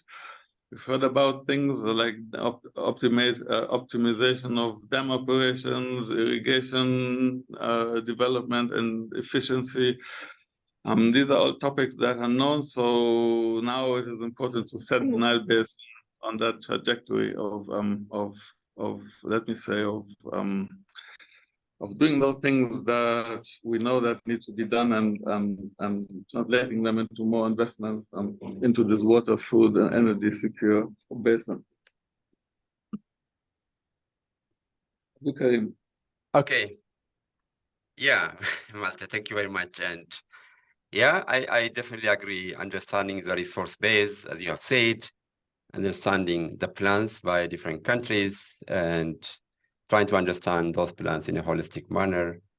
And I think what I tend to agree with you is in terms of knowledge, in terms of options, NBI has done quite a lot in my view. And the topics are well known and the options have been generated. I think the key point now is how to move from plans to actions, to, as you have said it, to investments, which is absolutely the key, because population is increasing and there's a lot of the demands are really increasing, and there's a lot of unmet demands for food, water, energy, and this is widening by the time. So maybe from other panelists, I may ask Simon to reflect on the same question. Simon, if you may.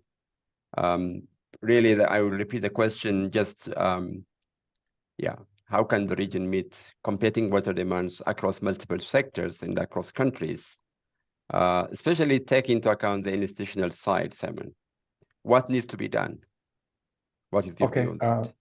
Yes, thank you very much, Abdul Karim.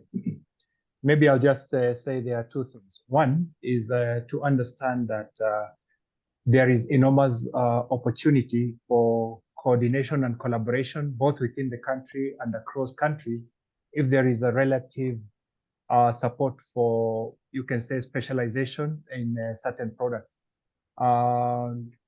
The challenge is mostly the institutional silos, the silos that different sectors place themselves in, make it very difficult to create adequate collaboration and coordination, even within one country. So there is need to see how to break down the silos. And one of the most effective ways to do that is to follow up on devolution and decentralization. This has been happening in a number of countries, and I think it needs to accelerate, because you find if these silos are difficult to break at national level, it's kind of easier at the district level, and it is inevitable at the village level. And that brings me to the second point. It would be quite useful for the countries to recognize that there is enormous opportunity, and there are already a lot of activities taking place between communities just across the borders. So we need to see how to empower communities across the borders to reduce the non-tariff barriers, to improve trade and collaboration between them. In my experience, when I was working at the shores of Lake Victoria between Kenya and Uganda, most of the food stuff, a lot of the food that was sold in the markets on the Kenyan side was coming from Uganda. And a lot of, you might say, value addition products were coming from the Kenyan side to the Ugandan side. And even right now, I'm working in the Rusizi between DRC, Burundi, and Rwanda. And despite all the insecurity and the challenges at the national level, you find at the local level, trade exceeds more than between $150, $200 million, even though it is mostly informal. So it's to recognize and to give capacity and to remove the non-tariff barriers at the local level that could really open up and improve food security, water security in all these countries. One of the things I would like to comment, though, is that I did a study for the African Union looking at, you might say, interconnection in different utilities.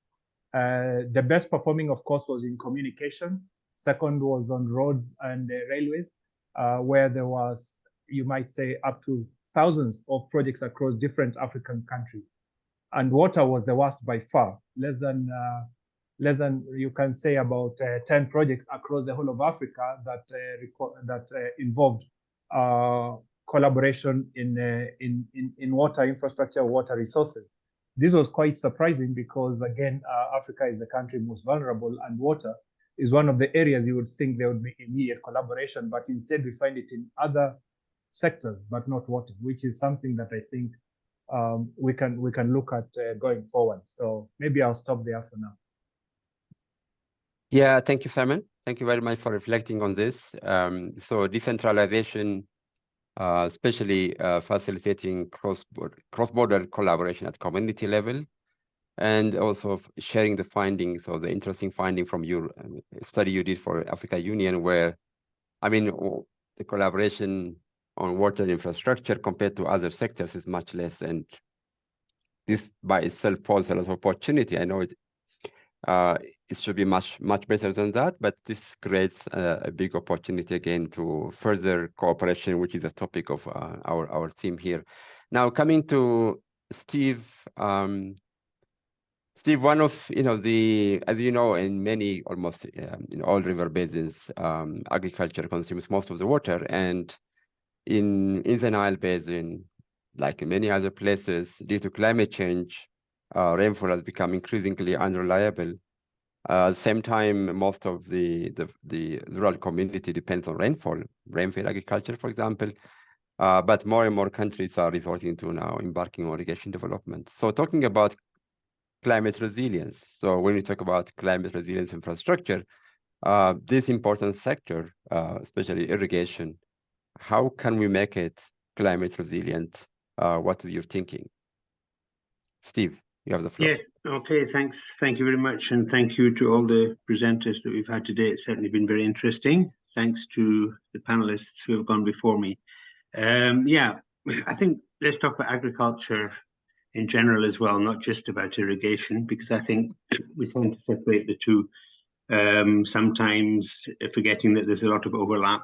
And when it comes to rain-fed agriculture, we also have opportunities for complementing that rain-fed agriculture with irrigation and so on. So I think that one of the key things that we need to look at in terms of climate resilience, and I'm saying climate, not even just climate change, but just basically the fact that we've had so much change in the catchments over the last 2 or 3 decades, with land use changes, shall we say, land degradation increasing at a sort of exponential rate, deforestation, expansion of agriculture in the rain-fed areas.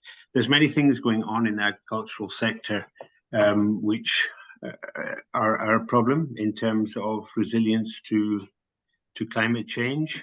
So I think that when we address agriculture, we need to look very carefully at what's going on about the watersheds in terms of the rain-fed agriculture.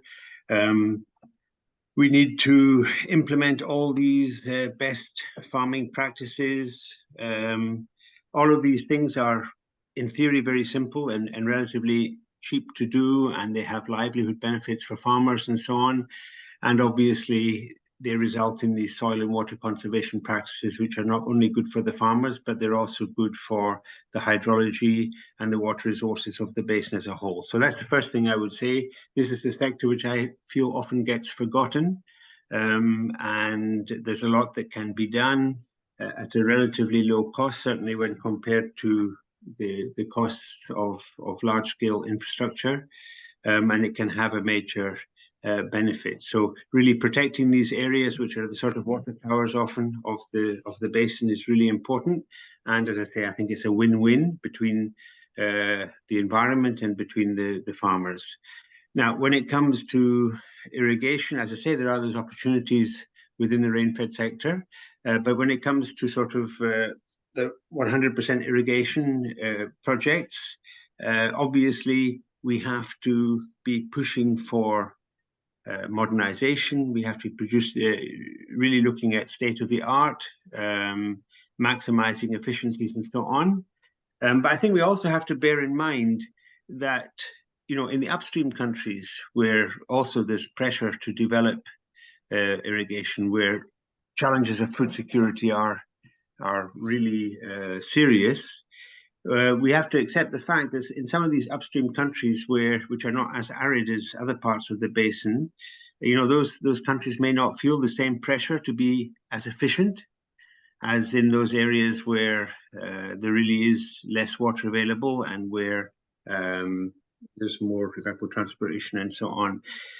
So we need to look at how to incentivize this type of thing, really to try and support modernization and efficient use of water in the irrigation sector throughout the basin. And as I say, we need to find a way of making sure that everybody, all the countries, all the schemes are able to do this, because irrigation is, as you know, by far the biggest user and potential user of water in the basin. So it's also the area where we have the best potential to improve efficiency. And of course, this all fits in with the food nexus. You know, we need to think, when we talk about improving efficient water productive production in the irrigation sector, we also think we have to think about how that food that's grown can get around the basin. We need to move away probably from a sort of look at food security on a national basis. And I think that we've heard about that in some of the presentations this morning. But we also have to think actively about how really that trade and that cross-border trade and so on that's been referred to can be put into operation on a larger scale. So I think there are a number of things that can be done on that. Let me stop there. Thank you, Steve. Thank you for responding by covering also rainfall agriculture as well, which has to be also somehow climate smart. I fully agree with you. And he talked about the incentivizing the practice, the irrigation practice also in upstream countries to enhance the water use efficiency.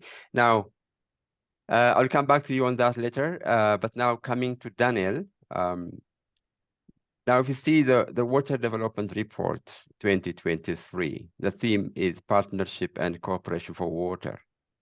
Now, we have so far identified in the discussion so far the need for collaboration to make irrigation water efficient, for example, or to break silos and to work across the full water, energy, and ecosystem nexus as well. And quite a lot of opportunities are there. However, the point really is now how to make that happen, how to really make that more impactful on the ground. So my question to you really is, how can NBI leverage this over 2 decades of experience? We have heard quite a lot of tools, data, knowledge, and options have been generated already. Yet still we have quite a lot of challenges to face as basin citizens. How do you see NBI can leverage this over 2 decades of experience to foster cooperation, to ensure existing and planned water infrastructure are, let's say, have impacts basin-wide, positive impacts, and then also climate resilient? Daniel.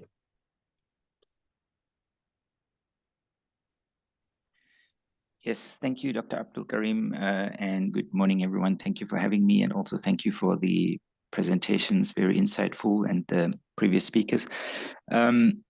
Yes, the previous speakers, panelists have already touched on some of the issues, especially the leveraging of cooperation. I think the first speaker mentioned the importance of data and joint management tools. I think, of course, NBI as a regional organization is key to facilitating aspects of data exchange and joint planning mechanisms, etc., that were touched upon.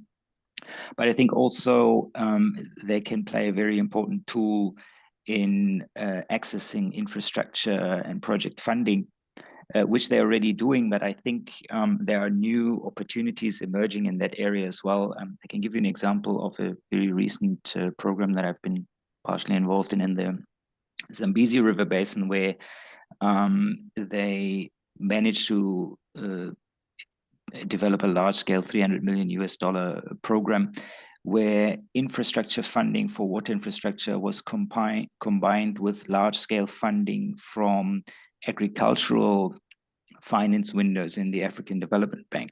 So the requirement was that the countries take out loans through the agricultural development funding windows of the AFDB, which are national level windows. And only that would then open up additional windows that became available that were international windows, which were then which they were then able to access for the funding of transboundary water infrastructure. And that was then combined with additional financing for infrastructure from the GCF and some environmental support programs from the GEF. So this degree of leveraging, topping up national level initiatives with international funding windows can only be done through an international organization. And key to accessing this funding was that the basin organization could prove that there are joint basin plans in place, that there's a joint management plan, that they jointly approved projects in place. And I think this is the key strength of the NBI, what the NBI has already been doing. They have a strong experience over more than 20 years in joint infrastructure planning, joint development planning, database development, the Nile Basin DSS, etc. So all of these are requirements to access funding for infrastructure across multiple sectors, because as I mentioned in the example, it's transboundary water infrastructure per se, but it's also agricultural projects, real extension projects on the ground into irrigation, but also into water supply, groundwater supply for rain-fed agriculture, etc. So it's really spreading it out across various sectors, and these windows were only accessible through an international transboundary river basin organization. And I think this is what the NBI can offer to the countries and has been doing already, and can continue and perhaps expand also doing so. So let me stop there. Perhaps we can get back to it in further discussion. Thank you for now. Yeah, Daniel, thank you. Thank you very much. And also sharing the experience from the Zambezi River, river basin, especially the approach which has been followed there for mobilizing infrastructure funding through combination of, loans through the national windows, and there's also additional funding from international kind of regional windows. Very interesting. And your statement and NBI can do that as a river basin organization that represents all countries. Thank you very much. So we have a few more questions. Well, initially, my idea, I had also another question on environmental flows. Because when we talk about nexus, we also need to talk about the ecosystem. And some of you have already mentioned this. And I know NBI has been working on environmental flows for quite some time. I wish Gordon were there to respond to some of the questions, but now I would like to ask, this question, regardless that Gordon is not around. Malte, maybe you also have been supporting the environmental flow agenda of NBI for quite some time now. May I ask this question? So when we talk about climate resilience and climate change impacts, not only about the human side or the impacts on human well-being and livelihood, but also on the environment or the ecosystem, which also in a way supports livelihood as well. So given the transboundary context, we're talking about environmental flow in the transboundary river basin. How do you think we can make sure environmental flows are adequately allowed in a transboundary context? Yes, thank you, Dr. Abdulkarim, for that question. Yeah, the environmental dimension, I think, it's on everybody's mind, because it is also a challenge that is often observed also at the local level. Like we're saying, it's not only environment, but it's also the basic needs for, let me say, for livelihoods, for local communities that are often captured into the concept of environmental minimum flows. And because it is transboundary that we are discussing here, obviously it is also a hot topic, because it is also a new topic. If we are talking about environmental flows, mostly in the lower parts of rivers, this becomes like a water use that needs to be factored into how the river is managed. And I think when we supported NBI, we found that in developing this environmental flow strategy that NBI has developed, we found that I think some countries in the region have moved further and have established frameworks for environmental flow management in their countries. For other countries, the topic is more new. So I think the approach was to, first of all, put it on the agenda, to raise awareness about the concept, then to understand what methods are available to capture environmental flows, or to understand the trade-offs, and then to actually move on a case-by-case learning approach or journey. There were NBI, but also countries that have implemented some environmental flow studies, or let me say environmental flow determination or environmental flow setting exercises. And the approach, I think, that NBI or the countries have agreed is to go on that learning journey, to now work on capacity building, to work on implementing it, maybe for for specific locations that have already have a high need to figure out what the environmental flow requirements may be, to build that experience maybe over a period now of 10 years, and then to reflect and take that forward maybe at a larger scale. And I think one of the examples that NBI, but not only NBI, LVBC and other partners have been working on quite a lot is the example of the Mara River, where you have the water emanating from the Kenyan highlands and then flowing across the border to Tanzania. We have also prominent wildlife areas, and there's been a lot of, let me say, capacity building and awareness raising around this topic in this sub-basin specifically. They've done a lot of studies to understand the trade-offs, the effects of, first of all, to understand really the effects of different levels of environmental qualities that one might target. And then to factor that into the basin planning, maybe not by setting environmental flow standards yet, but by really clearly understanding the trade-offs and factoring that into basin planning. So I think that's kind of the journey. Countries have, I think, made quite a lot of progress across the last years, and maybe I'll add to also what I think Dr. Madathir presented on climate services. I know that NBI has also developed a portal for collecting all the environmental flow studies that have been conducted in the Nile Basin. I think there are around like 30 or so that have been done by countries. And that's the first stepping stone to more systematically, I think, factor in environmental flows into the planning processes.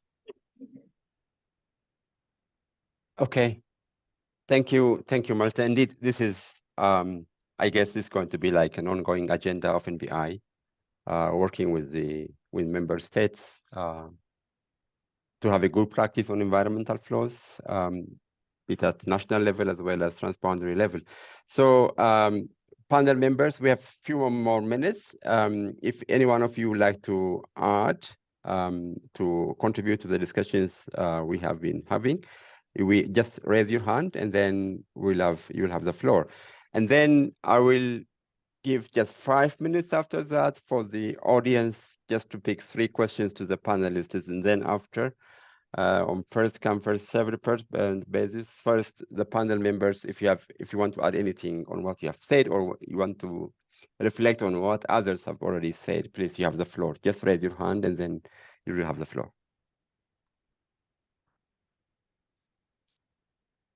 Simon's hand is up. I don't see any hand. Who is? It's Stephen, Yeah, Steve, Simon, okay. both. How come I don't see it? Okay, Steve and then Simon. Okay. Who raised hand first? That's Steve. Okay, Thank you go very ahead, much. Steve. Yeah. I won't say much. It's just to follow on a little bit on what Malta has said about environmental flows, because I think it's a very interesting topic. I think we sometimes think of environmental flows as just a sort of minimum flow that needs to be maintained in a river. But of course, it's much more complicated than that. It's really about what flows are required at what time of the year to support those vital ecosystem services throughout the river system. And I think we can't talk about the transboundary context without talking about the national context. And I think it's true, as Malta said, increasingly within several of the countries, this consideration is becoming increasingly part of the catchment management planning process. And I think what I just want to be clear is that, deciding environmental flows is really a stakeholder-driven process.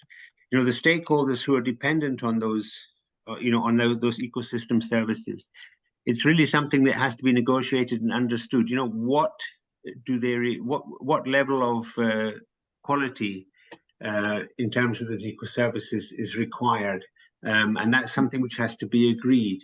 And I think this is interesting, because to me this is a sort of alternative way of understanding the whole development challenge that we have throughout the basin. Basically throughout the basin we have to decide on what is acceptable and what is not acceptable in terms of environmental quality, in terms of social services across the basin. And we need to agree on what those sort of thresholds are, you know, where we want to keep those resources, the condition of those natural resources across the basin, and then make sure that we design our development of infrastructure accordingly. So we have to, basically, I think it's best that we try, as in environmental flows, we try to decide, you know, what is acceptable within the basin in terms of a sustainable resource base. And then we have to make sure that whatever we design and whatever we develop respects those limits. And that's really the sort of basis that we use for setting environmental flows as well. Thanks. Thank you, Steve. Thank you very much for the intervention. We have Simon. Did you raise your hand? Yes. Please. Yeah. Yes. Yeah. Yes. I wanted to connect two things. Yeah. One is on environmental flows, and the other one is on the issue of irrigation taking up most of the water of the Nile. I think we have to look at what is the greater proportion of water that's available within the basin, and I think more than 95% of it is on the land, and only maybe 4 to 6% gets to be blue water. So by looking at conservation of the water, the sustainable utilization and conservation on the land in terms of green water or soil moisture, we have a lot more that we can use for food security. And this is also reflected in some recent activities in Kenya, where the Ministry of Water, working with the Ministry of Environment and local governments and the Nature Conservancy, have reversed a situation where Dakaini Dam, which provides more than 90% of the water for Nairobi, was facing what you call day zero. I mean, there was going to be no water at all for the city. And this was reversed by working with the local farmers and the two ministries, together with the Nature Conservancy, IFAD, and so on, provided catalysts to ensure that, again, conservation by farmers who are incentivized by, forward contracts on their agricultural produce that was more environmentally friendly, resulted in significant increases in the flows to the dam, while they also improved their food security, and overall water security increased tremendously, which also resulted in food security. So you have to look at a chain effect rather than just allocation of blue water alone. Thank you. Okay, thank you, Simon. I don't see any other hand from the panelists. If there is, please. So John Murray's hand is up. I for some reason I don't see the hands. Anyway, John Murray, please go ahead. Yes, please go ahead. You are muted. Unmute yourself, Professor.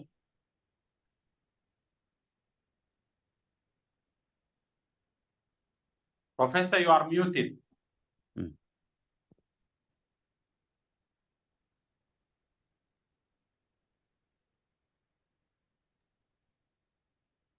Sorry, Professor. You're still muted. Unmute. John, you're muted. I'm sorry.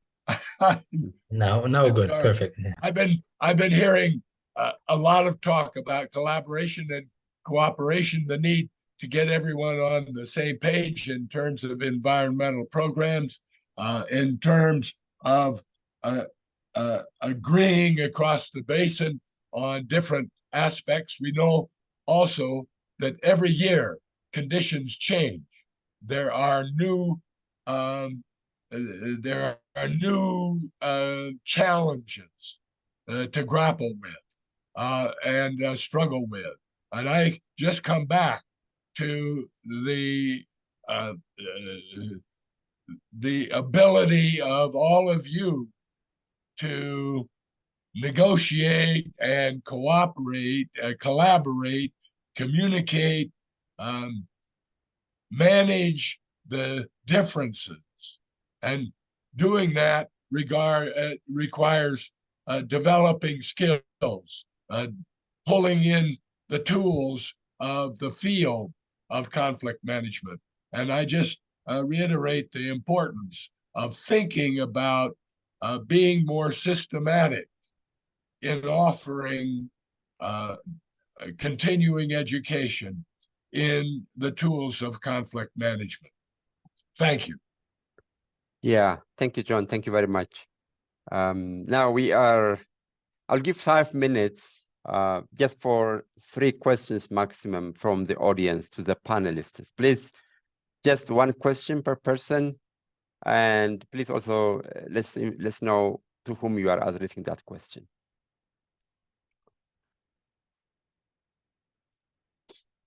Please raise your hand if you want to ask a question.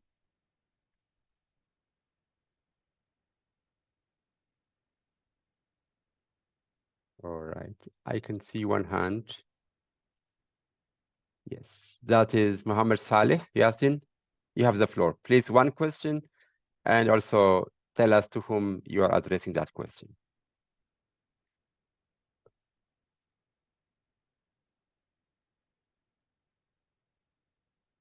Mohammed Saleh.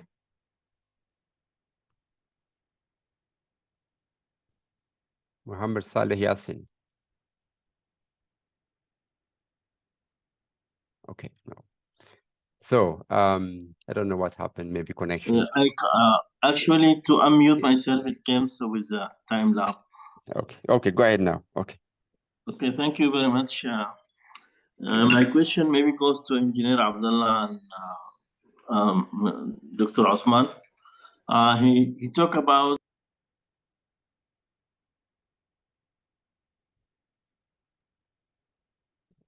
Again. We can't hear you. Mohammed Saleh, we can't hear you. actually, I was muted. Yes. You hear me now? Yes, I can. Yeah. Thank you very much, Dr. Abdul Karim. My question goes to on the mentioned Eastern Nile economic bloc. But the lessons learned before and within the available tools and approaches from the legal agreements and treaties and other institutional framework, existing one like this Nile Basin Initiative and so on, still teach us that there is no need for more fragmentation, but rather than more aggregation and taking stock of the existing economic blocks and maybe reintegrate these small fractions in a bigger one in order to make an economy of scale, in order to be competitive for erection of infrastructure development infrastructures, maybe addressing the huge environmental and ecological challenges, and go ahead with better transboundary cooperation rather than just closing ourselves in a small territorial unit. Given the complications in the Eastern Nile itself, if we mention Sudan and Egypt, Ethiopia and Eritrea, then we will find huge challenges from political instability and other challenges.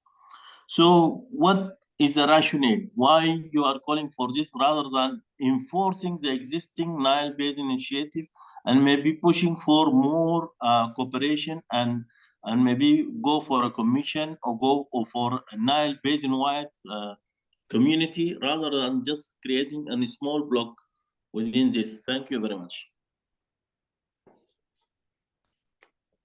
Okay, this is first question. Any other question?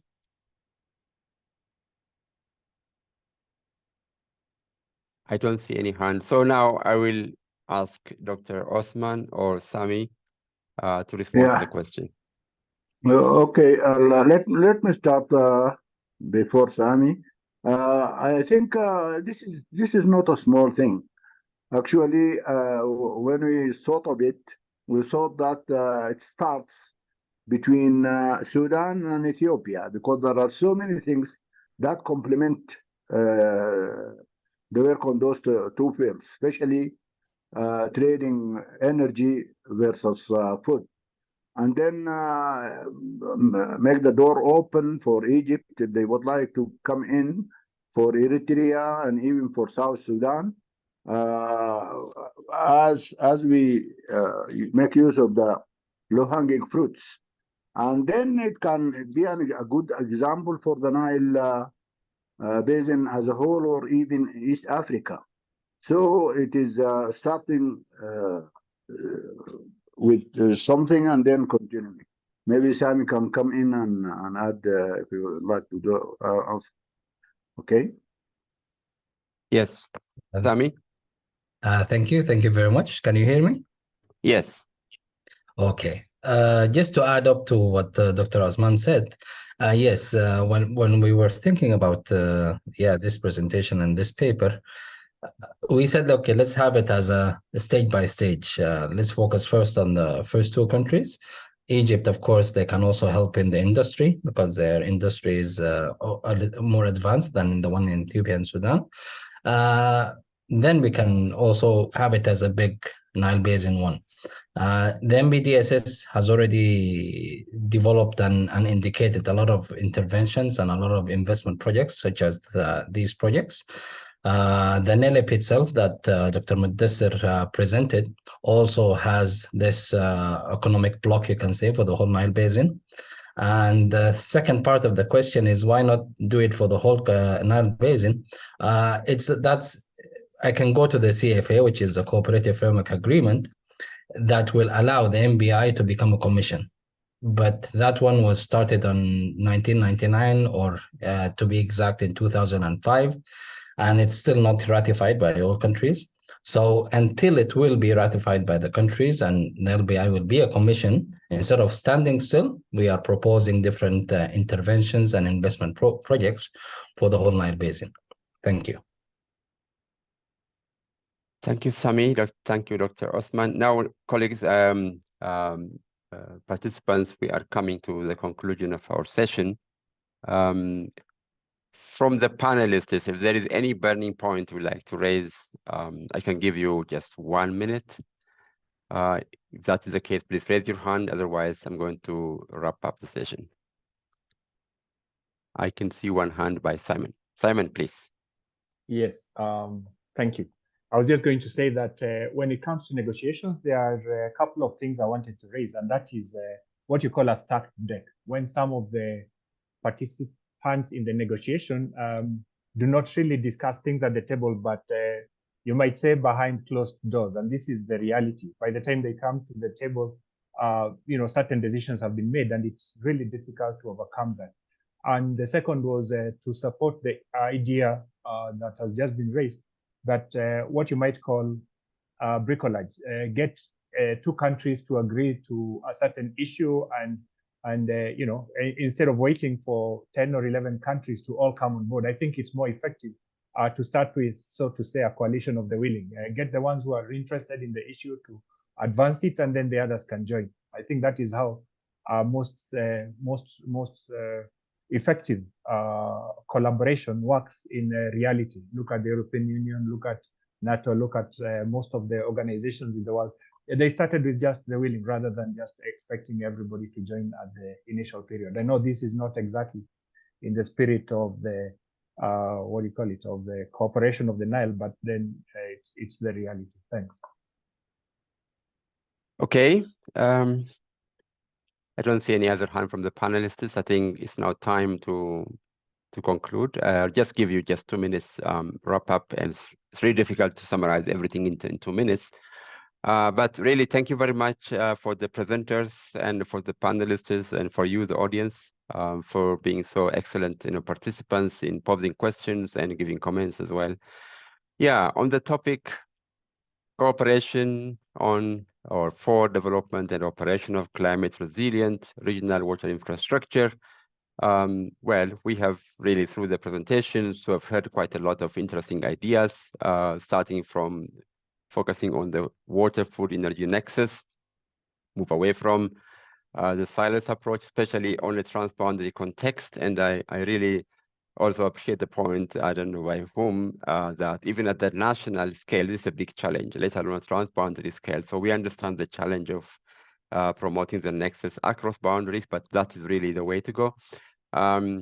but very important individual studies by Dr. Surafel, and then also by Engineer Abdullah, and then also Fatih Osman, only showing like examples from simulation studies, modeling studies, and the kind of benefits we have if we follow the Nexus approach and if we promote a cooperation on concrete aspects of reservoir or infrastructure development and operation as well. That's really that has enriched the discussion, giving us very good insights based on some numbers they have generated. And coming to the climate services side, really very interesting presentation from CIDRO by Nada. Especially I was very happy to see, how the IDF curves would change because of climate change. Although I have some questions, Nada, just specifically to you later on maybe. On the time you have used, it goes all the way to 8,000 minutes, which is actually several days of duration of rainfall. Probably we can, specific comments we may have, but really very interesting, impressive work in my view, and very useful work as well. It links very well with what we call the National Climate Services. As you know, we have the global framework of climate services by WMO. And now we also have at the national level, the national frameworks. I think that would definitely benefit the countries, in my view, of Nile Basin. I hope this will be shared with those climate services. And also talking about cooperation, of course, negotiations become very important. And then John, very interesting ideas about how we can enhance the skills through a continuous, your proposed continuing education program on negotiation skills.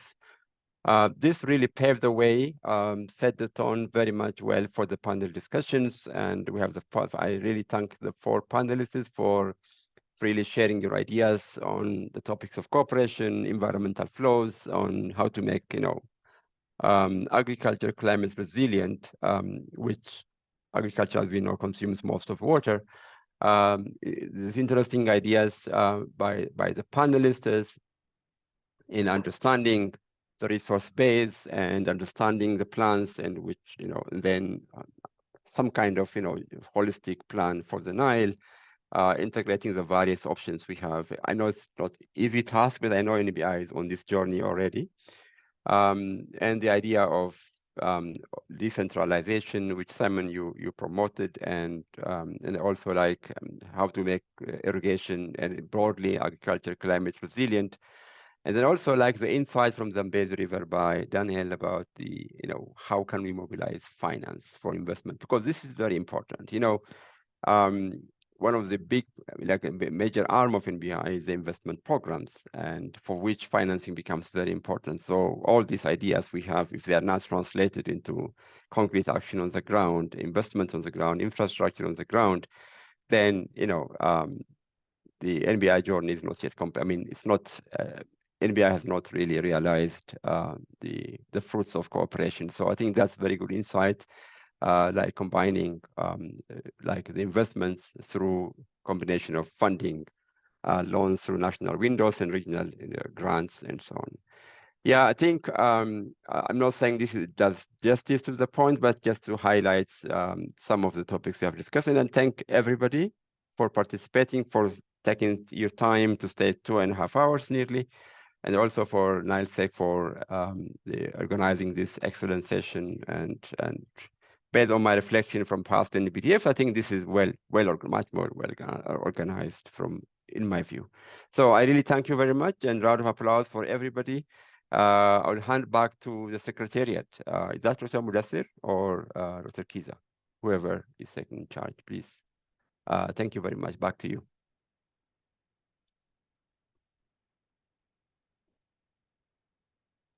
Thank you very much, Dr. Abdul Karim, for the excellent moderation for this session.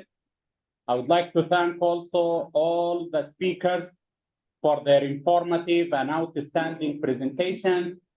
I would like to thank also the panelists for their interesting discussion and also that insight. It was really very informative, that panel discussion. And allow me also to thank the NILESEC team here. We have behind the scene, Patrick, our IT expert. We have Marushka, our communication expert. We have Dr. Azza, our consultant who's supporting us many months ago on this important Nile Basin Development Forum. I would like to thank our program officer, Tom, also Suede, our consultant in this important assignment. Allow me to thank also GIZ for their active participation and our development partners. Here we have Dr. Malte and Tola.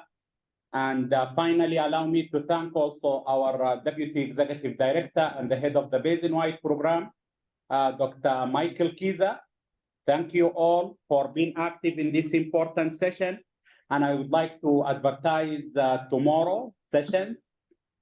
Tomorrow we have two interesting sessions. We have one starting at 9 and one in the afternoon. The one at 9, it is about basin planning and investment promotion. Also a very interesting session. Please come and attend that session tomorrow. We also have the second groundwater session. It is about conjunctive use of transboundary surface and groundwater resources. This session will start tomorrow at 2 p.m. Thank you very much and see you tomorrow. Thank you. Thank you.